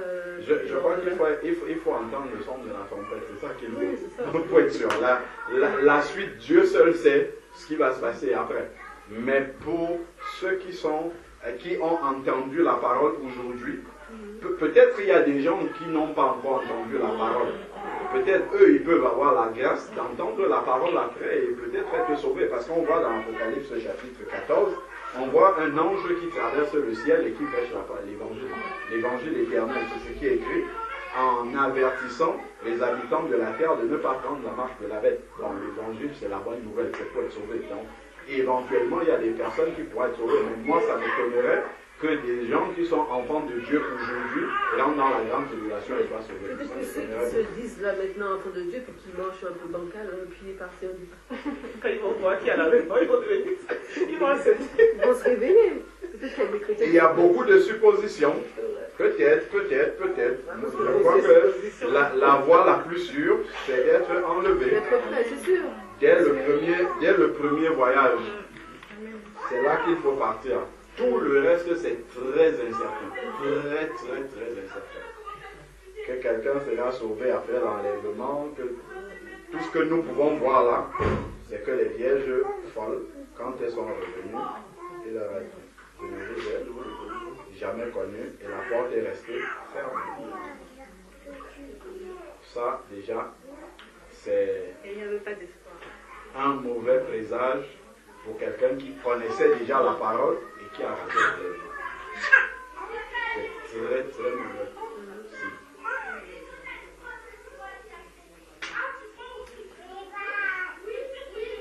Et moi, j'ai une question. Quelqu'un qui est sur son lit de mort, Oui. il va comme ça dire oui, je crois en Jésus-Christ, et il va être pardonné, puis il va avoir le salut. Il n'aura pas de Le brigand qui est sur la croix. Mais le brigand, je pense qu'il a dû entendre parler de Jésus pendant son ministère, même s'il n'a pas entendu parler. Celui qui est sur le lit de mort, qui accepte Jésus-Christ, la base repose toujours sur la justice parfaite de Dieu, qui sont des cœurs et qui sont des hanches. Si Jésus dit au brigand, tu seras avec moi aujourd'hui au paradis, c'est parce qu'il sait que la repentance du brigand est sincère. Parce que le brigand a dit à l'autre brigand qui était là, ne crains-tu pas, nous méritons d'être ici, mais toi ne crains-tu pas d'avoir part au même jugement que le Dieu vivant. Il lui a dit ça. C'est-à-dire qu'il reconnaissait même que Jésus était Dieu. Hein. Là, à la fois, il lui dit, n'as-tu pas peur d'avoir part au même jugement que lui? Et Jésus lui dit, et puis ensuite il se retourne, il dit, souviens-toi quand tu viendras dans ton règne. Donc, en fait, par ces paroles, on comprend que vraiment il a confessé Jésus-Christ comme son Seigneur. Et là, Jésus lui dit aujourd'hui même, sera avec moi au paradis. Donc quelqu'un qui est sur son lit de mort, ce n'est pas parce qu'il a confessé j'accepte Jésus-Christ qu'il est forcément sauvé. Nous, par la foi, on ne peut que dire il est sauvé, mais Dieu seul le sait. Parce que Dieu seul sait si sa repentance est sincère. Ce qui est sûr, c'est que si elle est sincère, il est sauvé. Si vraiment son cœur est tourné vers le Seigneur, de telle sorte que Dieu sait que si je lui prolongeais la vie sur la terre, il vivrait vraiment dans la crainte de mon nom. Dieu le prend vraiment au paradis. Mais il n'y a que Dieu qui peut dire de manière certaine. Nous, on ne peut que croire par la foi, parce que la personne a confessé Jésus-Christ. Mais la réalité finale, en fait, il n'y a que Dieu qui la connaît. Dans la mesure que tout homme est mort devant Dieu, il ne peut pas aller à Dieu comme ça parce qu'il est mort. Il ne peut pas aller à Dieu comme ça. Spirituellement parlant, il est mort. La Bible Pourquoi? dit que nous sommes morts spirituellement. Tant qu'on n'a pas encore été à Christ, nous sommes morts. Oui. C'est quand nous avons... c'est quand on a reçu la vie qu'on peut confesser nos péchés. Oui, mais si quelqu'un est sur son lit de mort, on dit appelez l'aumônier ou bien quelqu'un vient lui parler de Jésus-Christ. Il dit, comme l'eunuque éthiopien. L'eunuque éthiopien, il était dans son char, il rentrait dans son pays et Philippe vient, il lui parle de Jésus-Christ. Il dit, oui, moi je suis prêt à accepter. Philippe le baptise. Bon, lui, il était encore debout sur ses jambes, il pouvait être baptisé. Quelqu'un qui est sur son lit de mort, un envoyé de Dieu comme Philippe arrive et lui parle de Jésus, il dit, oui, je veux l'accepter, et quelques minutes après, il meurt. Il est sauvé. S'il l'a fait sincèrement, il est sauvé. Mais quelqu'un qui refuse le Seigneur quand il est bon, bien portant, et sur son lit de mort, il accepte. Mais c'est Dieu qui sait. En fait, Dieu est bon. Hein. Dieu est bon. Ce que Dieu veut, c'est la sincérité. C'est vrai que si Dieu nous laissait juger, on enverrait tout le monde en enfer. S'il a refusé étant vivant, on dit, toi, c'est bon pour l'enfer. Dieu peut faire la grâce à quelqu'un qui a été méchant toute sa vie, à la dernière minute, de lui donner une opportunité. Si vraiment cette personne méchante-là, toute sa vie, 99,99,19 avec plein de neuf jusqu'à la fin de sa vie, il a été méchant. Si au dernier moment, son cœur se tourne vraiment vers le Seigneur, il est sauvé. Je pense à Hitler. Mais oui, si Hitler, au moment où il devait partir, si son cœur se tournait sincèrement vers Dieu, il était sauvé. Mais la question maintenant, c'est que est-ce que c'est sincère? Je vois par exemple, à un moment donné, on montrait à la télé régulièrement, il y avait, c'était 33 mineurs chiliens qui étaient bloqués dans la terre. Ça avait duré je ne sais pas combien de semaines. Donc ils arrivaient à communiquer avec l'euro, mais ils étaient bloqués sur la terre. Il y a des pasteurs qui étaient venus, on avait montré à la télé, qui leur envoyaient des versets bibliques ou tout ça. Il y avait un même qui était à l'intérieur qui disait qu'il avait 3 femmes. Ils ont tous accepté le Seigneur là-bas. Hein. Si on avait dit à la télé, ils ont accepté, non, vraiment, si on est sauvé, on sera modèle. Dieu seul sait. Et ils sont sortis. Dieu a fait qu'ils sortent. Dieu seul sait quelle est leur vie maintenant. Ben, de la même manière, en fait, pour que réellement, si quelqu'un meurt là, après avoir accepté Jésus-Christ, s'il est sauvé, c'est que si Dieu le laissait encore vivre sur la terre, il aurait la vie d'un chrétien. Il aurait une vraie vie de chrétien. Et seul Dieu peut savoir ça. Donc, les hommes peuvent nous tromper. La mort est devant lui, il n'a pas le choix, il accepte Jésus. Il peut dire ça. S'il nous trompe, il ne peut pas tromper Dieu. Dieu sait qu'il n'est pas sincère. Dieu sait que c'est parce qu'il a juste peur de ce qui arrive là après. Mais son cœur ne veut pas reconnaître vraiment qu'il y a un Dieu créateur et que c'est vers lui ou pas vers lui qu'il part. Donc Dieu seul, heureusement d'ailleurs, que par sa grâce, c'est lui vraiment qui sont les cœurs et les reins du juge. Donc son jugement est juste et parfait. Donc justement, effectivement, c'est toujours sur la justice de Dieu qu'on va s'appuyer pour dire par exemple que si quelqu'un qui est déséquilibré se suicide par exemple, nous on ne peut que compter sur la justice de Dieu. Nous on ne peut pas dire il est sauvé, il est perdu. Dieu seul sait quel est son degré de responsabilité par rapport à l'acte qu'il a posé. Est-ce que c'est Satan qui est totalement responsable de ce qu'il a fait comme acte ou est-ce que sa responsabilité est engagée un schizophrène qui va, on montrera les émissions, qui tue tout le monde, ainsi de suite. Dieu le sait. Dieu seul sait quelle est sa responsabilité dans ce domaine. Tout ce que nous savons, c'est que le salaire du péché, c'est la mort. Voilà. Et que Dieu est parfaitement juste. Et que en prononçant cette sentence-là, comme le riche là, on a vu, déjà ce n'était même pas avec Dieu, c'était avec Abraham qui parlait. Abraham lui a dit quelques paroles, il a compris que sa place était là où il méritait d'être là. De la même manière, si quelqu'un se trouve dans le séjour des morts, quel que soit ce qu'a été sa condition sur la terre, Dieu peut lui donner des éléments comme Abraham pour lui dire que là où tu es, c'est là où tu es, c'est juste d'être.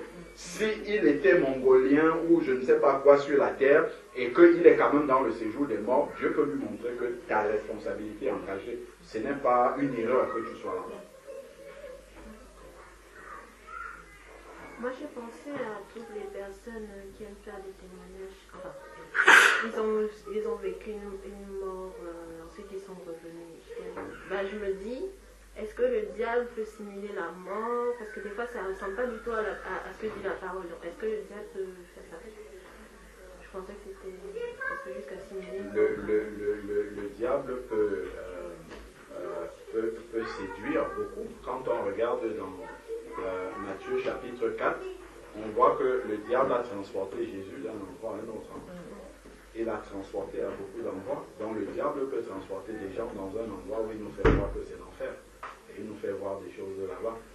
Et après, si on n'a pas la lucidité spirituelle de comparer ce qu'on croit avoir vu comme étant l'enfer à ce qui est écrit dans la parole de Dieu, on va être trompé.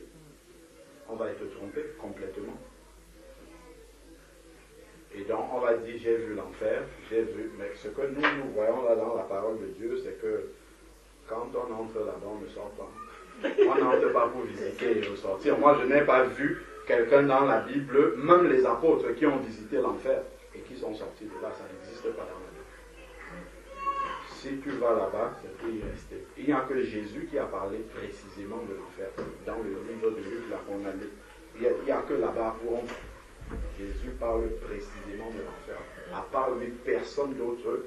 On sait que oui, l'enfer c'est un lieu de tourment. Les prophètes même disaient déjà ça. Mais parler de manière, quand quelqu'un dit j'ai été en enfer, j'ai vu Michael Jackson, j'ai vu le pape, ainsi de suite, ça ce n'est pas dans la Bible. Ça n'existe pas dans la Bible. Personne n'est allé là-bas et il dit ce qu'il a dit. Encore il parle d'un grand tunnel ou quelque chose comme ça. Moi, je parle de l'enfer. Je ne parle pas de la mort.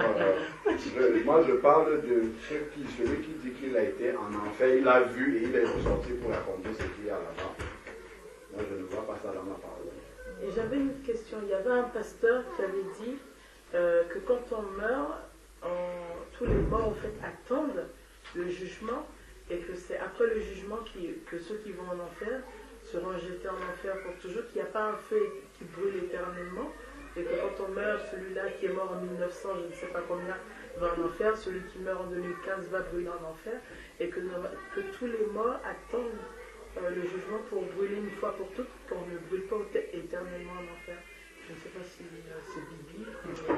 Dans Apocalypse.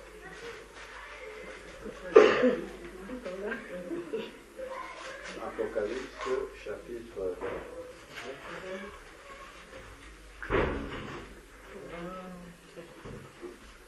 Alors,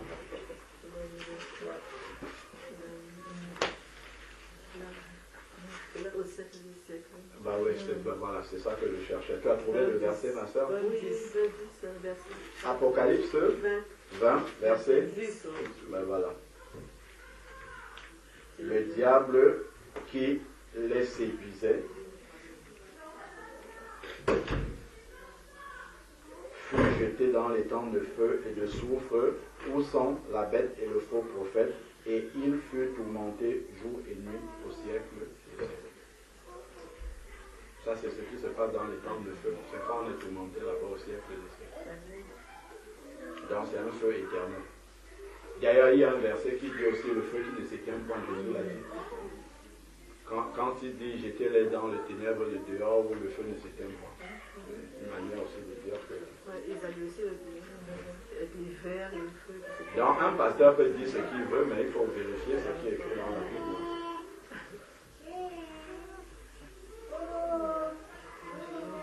frère, n'oublie pas nos questions. Hein. Donc un chrétien ne peut pas se faire incinérer. Maintenant que ça me revient. Parce que c'est écrit, tu es poussière et tu retourneras dans la poussière. Ça c'est déjà, le Seigneur l'a dit. Tu es poussière et tu retourneras dans la poussière. Une chose. Deux, nous ne nous appartenons pas nous-mêmes. Notre corps appartient à Dieu. Donc je ne peux pas prendre la décision de me faire incinérer. Le corps là ne m'appartient pas. Je n'ai pas le droit de décider de ce qu'on va faire de mon corps. Ce qu'on doit faire de mon corps, c'est de faire ce que la volonté de Dieu dit, c'est de mettre ce corps-là en terre. Donc, et puis d'ailleurs, dans la parole de Dieu, on ne voit aucun enfant de Dieu être incinéré. Au contraire, Dieu a puni beaucoup de peuples qui faisaient passer les enfants par le feu. Beaucoup de peuples ont été bannis comme ça devant le Seigneur à cause du fait qu'ils faisaient passer les enfants par le feu. Donc l'incinération, ce n'est pas quelque chose qui vient de Dieu. Ça ne vient pas de Dieu du tout. On a un exemple d'ensevelissement de chrétiens. Regardons dans Actes. On a des exemples dans la parole de Dieu. Pour savoir comment est-ce qu'on doit faire pour un enfant de Dieu. Si on prend Actes chapitre 8, on a un premier. On peut prendre déjà Actes chapitre 5. Après on va prendre Actes chapitre 8. Actes chapitre 5.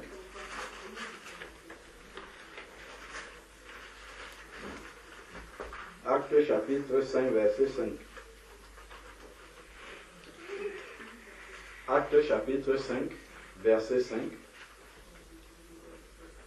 Ananias entendit ces paroles, tomba et expira. Une grande crainte saisit tous les auditeurs. Les jeunes gens se levèrent, l'enveloppèrent, l'emportèrent et l'ensevelirent. Voilà comment ça se passe pour les enfants de Dieu. On doit ensevelir la personne.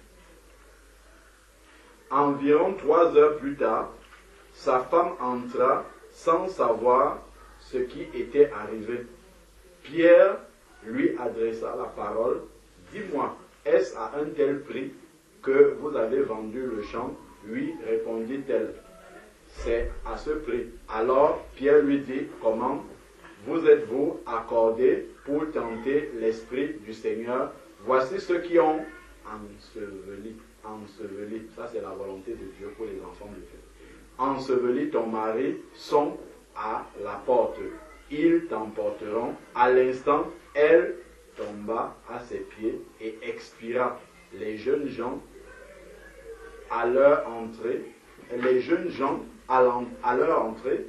la trouvèrent morte et ils l'emportèrent et l'ensevelirent auprès de son mari. Donc on voit que les chrétiens doivent ensevelir. Ça c'est dans l'Église.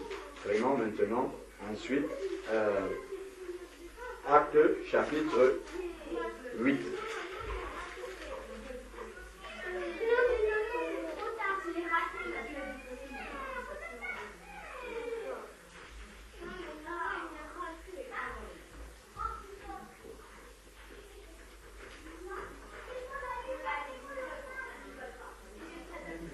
Alors,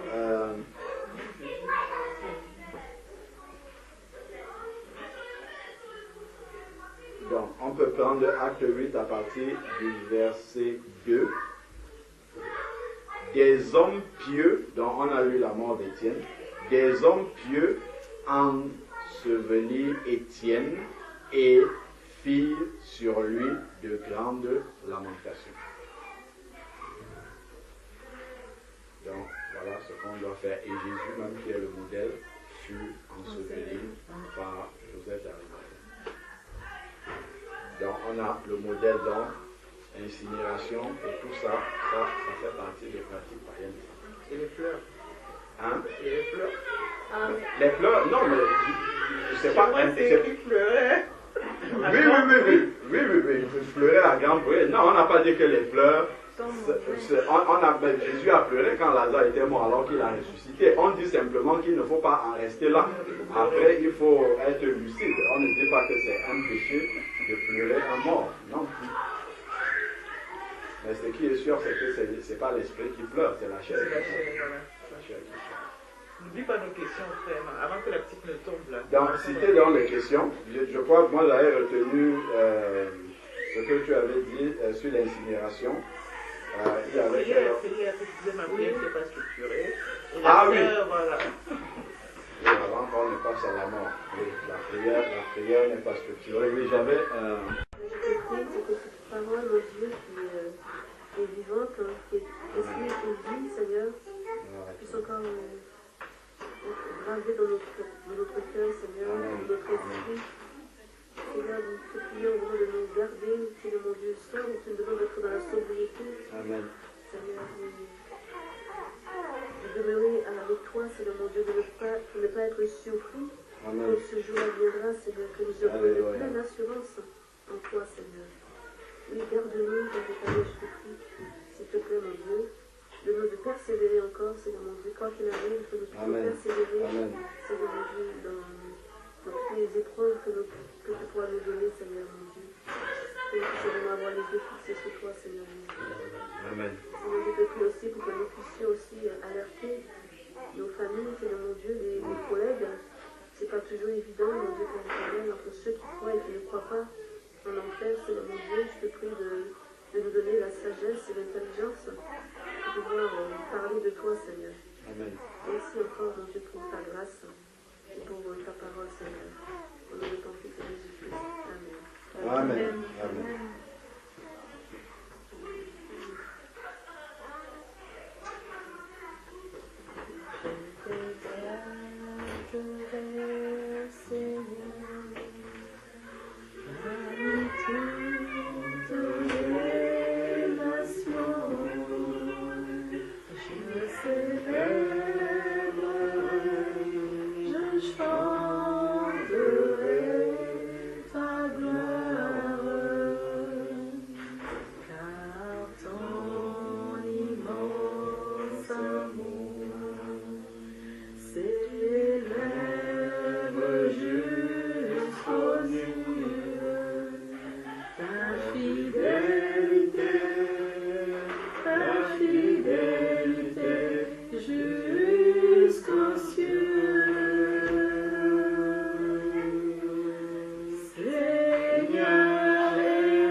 Amen. Afin, Seigneur mon Dieu, que lorsque nous nous présenterons devant toi, Seigneur, que nous puissions répondre favorablement, Seigneur, à ton appel.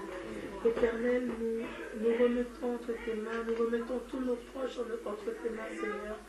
Donne-leur, Seigneur, de pouvoir entendre, Seigneur, ta parole et de recevoir. Amen. Parce que, Seigneur, à part toi, point d'autre ne donne la vie, Seigneur, et le salut. Éternel Jésus-Christ, je te dis merci vraiment d'être donné pour nous, que nous soyons aujourd'hui sauvés. Fortifie-nous davantage dans notre marche avec toi afin de ne pas rater l'enlèvement, Seigneur. Amen.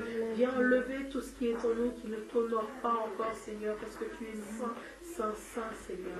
Nous te disons merci parce que tu réponds Amen à notre demande, car tu dis que celui, Seigneur mon Dieu, qui demande la sagesse, tu lui donnes. Celui qui te demande toutes choses, Seigneur, tu le lui accordes, Seigneur. Avec notre cœur, Seigneur, nous te disons merci. Merci, Seigneur. Continue, Seigneur, ton œuvre en nous, Seigneur. Donne-nous d'être attentifs, Seigneur mon Dieu, à ta parole, Seigneur. Donne-nous d'être attentifs à ta voix, Seigneur. Et aide-nous à abandonner totalement le péché afin d'être semblables à Christ, Seigneur Jésus. Amen. Nous te rendons gloire et nous te disons Amen, Seigneur. Au nom de Jésus-Christ, je prie. Amen. Amen.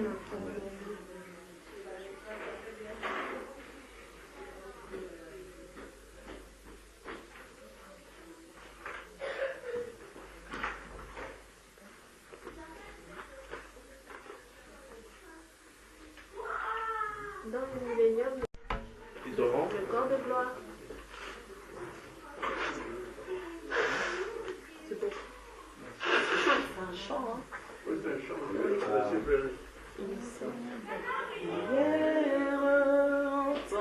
C'est ça ou pas, papa? C'est cette chanson. Prière, monter vers toi. C'est pas ça, voilà.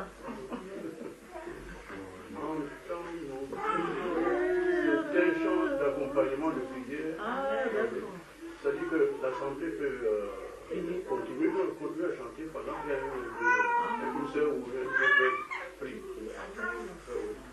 Ça accompagne la prière, ou alors ça clôture la prière. C'est-à-dire après quand tout le monde aura prié, on chante. C'est pour que prier l'amour du Seigneur.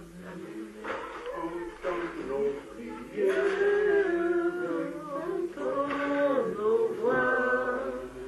entends nos prières, monter vers toi. Celui qui conduit veut dire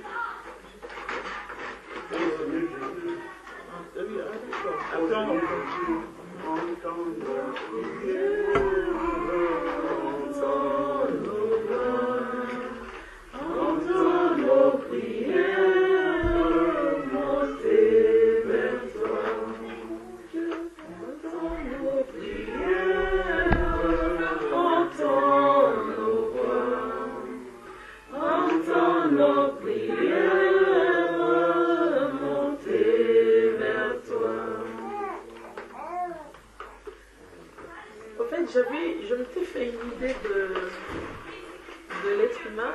Pour moi, quand j'avais lu Genèse, j'avais compris que l'être humain, en fait, on est esprit et que la chair était une enveloppe. Et que quand on mourait, on laissait cette enveloppe-là et c'est notre esprit qui continuait à vivre auprès du Seigneur. Et que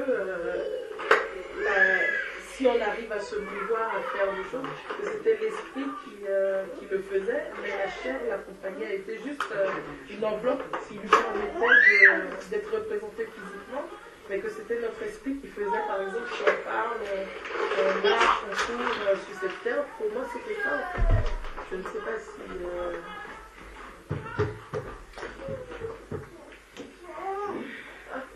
Moi, je le comprends comme ça aussi. Hein. Le vrai nous-mêmes, c'est l'esprit qui est à l'intérieur de nous. Et c'est cet esprit-là qui continue de vivre auprès du Seigneur. Au loin du Seigneur. Ouais, c'est mieux. Oui, tout à fait. En fait, effectivement, c'est... Oui, voilà, c'est le vrai nous-mêmes, c'est celui qui est à l'intérieur. Et c'est pour ça que quand le Seigneur dit, par exemple, vous étiez morts par vos offenses, il parle du vrai nous-mêmes là à l'intérieur. C'est le vrai nous-mêmes qui est mort, c'est pas ce qu'on voit là. C'est ce vrai nous-mêmes là, quand il dit vous étiez morts, c'est parce que ce vrai nous-mêmes là, en fait, est éloigné de nous. Et ça va se manifester pratiquement au moment de la mort physique. Parce qu'au moment de la mort physique, celui qui était près de lui ira vraiment près de lui, et celui qui était loin de lui va s'éloigner encore davantage de lui. Donc à la résurrection, enfin quand à la trompette qui va sonner, les morts en Christ qui vont monter, c'est le corps incorruptible qui... On peut lire dans la parole. Je crois que ça rejoint la question de la sœur Claire qui demandait si le corps glorieux, on l'aura lors du millénium. Regardons ce qui est écrit dans 1 Corinthiens chapitre 15. C'est encore glorieux. 1 Corinthiens chapitre 15. C'est écrit là. 1 Corinthiens 15, on peut prendre la partie du verset 51.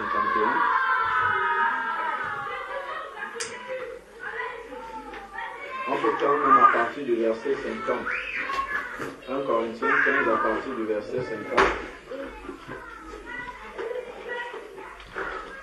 Il est écrit, ce que je dis, frère, c'est que la chair et le sang ne peuvent hériter le royaume de Dieu et que la corruption n'hérite pas l'incorruptibilité. Donc on comprend déjà que sans le corps glorieux, on ne peut pas aller dans le ciel. déjà juste avec cette phrase-là. Parce qu'il dit la chair et le sang n'héritent pas du royaume des cieux et l'incorruptibilité la corruptibilité n'hérite pas l'incorruptibilité. Ce corps-ci qui n'est pas glorieux, là il est corruptible. C'est d'ailleurs pour ça qu'il peut mourir. Donc ensuite il dit, voici, je vous dis un mystère, nous ne mourrons pas tous, mais tous nous serons changés en un instant, en un clin d'œil, à la dernière trompette, car elle sonnera et les morts ressusciteront comment? Incorruptibles. Et nous, maintenant, nous n'allons pas monter tel que nous sommes. Il dit, et nous serons changés. Changés pour passer de la corruption à l'incorruptibilité. Donc, pour revêtir le corps glorieux. Ça se passe au moment de la trompette. Où la trompette va sonner. Et donc, ensuite, il dit, il faut en effet que ce corps corruptible revête l'incorruptibilité. Donc, qu'on passe du corps qu'on a là au corps glorieux, revête l'incorruptibilité, et que le corps mortel revête l'immortalité. Lorsque ce corps corruptible aura revêtu l'incorruptibilité et que ce corps mortel aura revêtu l'immortalité, alors s'accomplira la parole qui est écrite: la mort a été engloutie dans la victoire. Donc effectivement, au moment de l'enlèvement, les vainqueurs vont revêtir, qu'ils soient morts physiquement ou vivants, ils vont revêtir le corps glorieux. Donc pour toute la suite, ils auront le corps glorieux.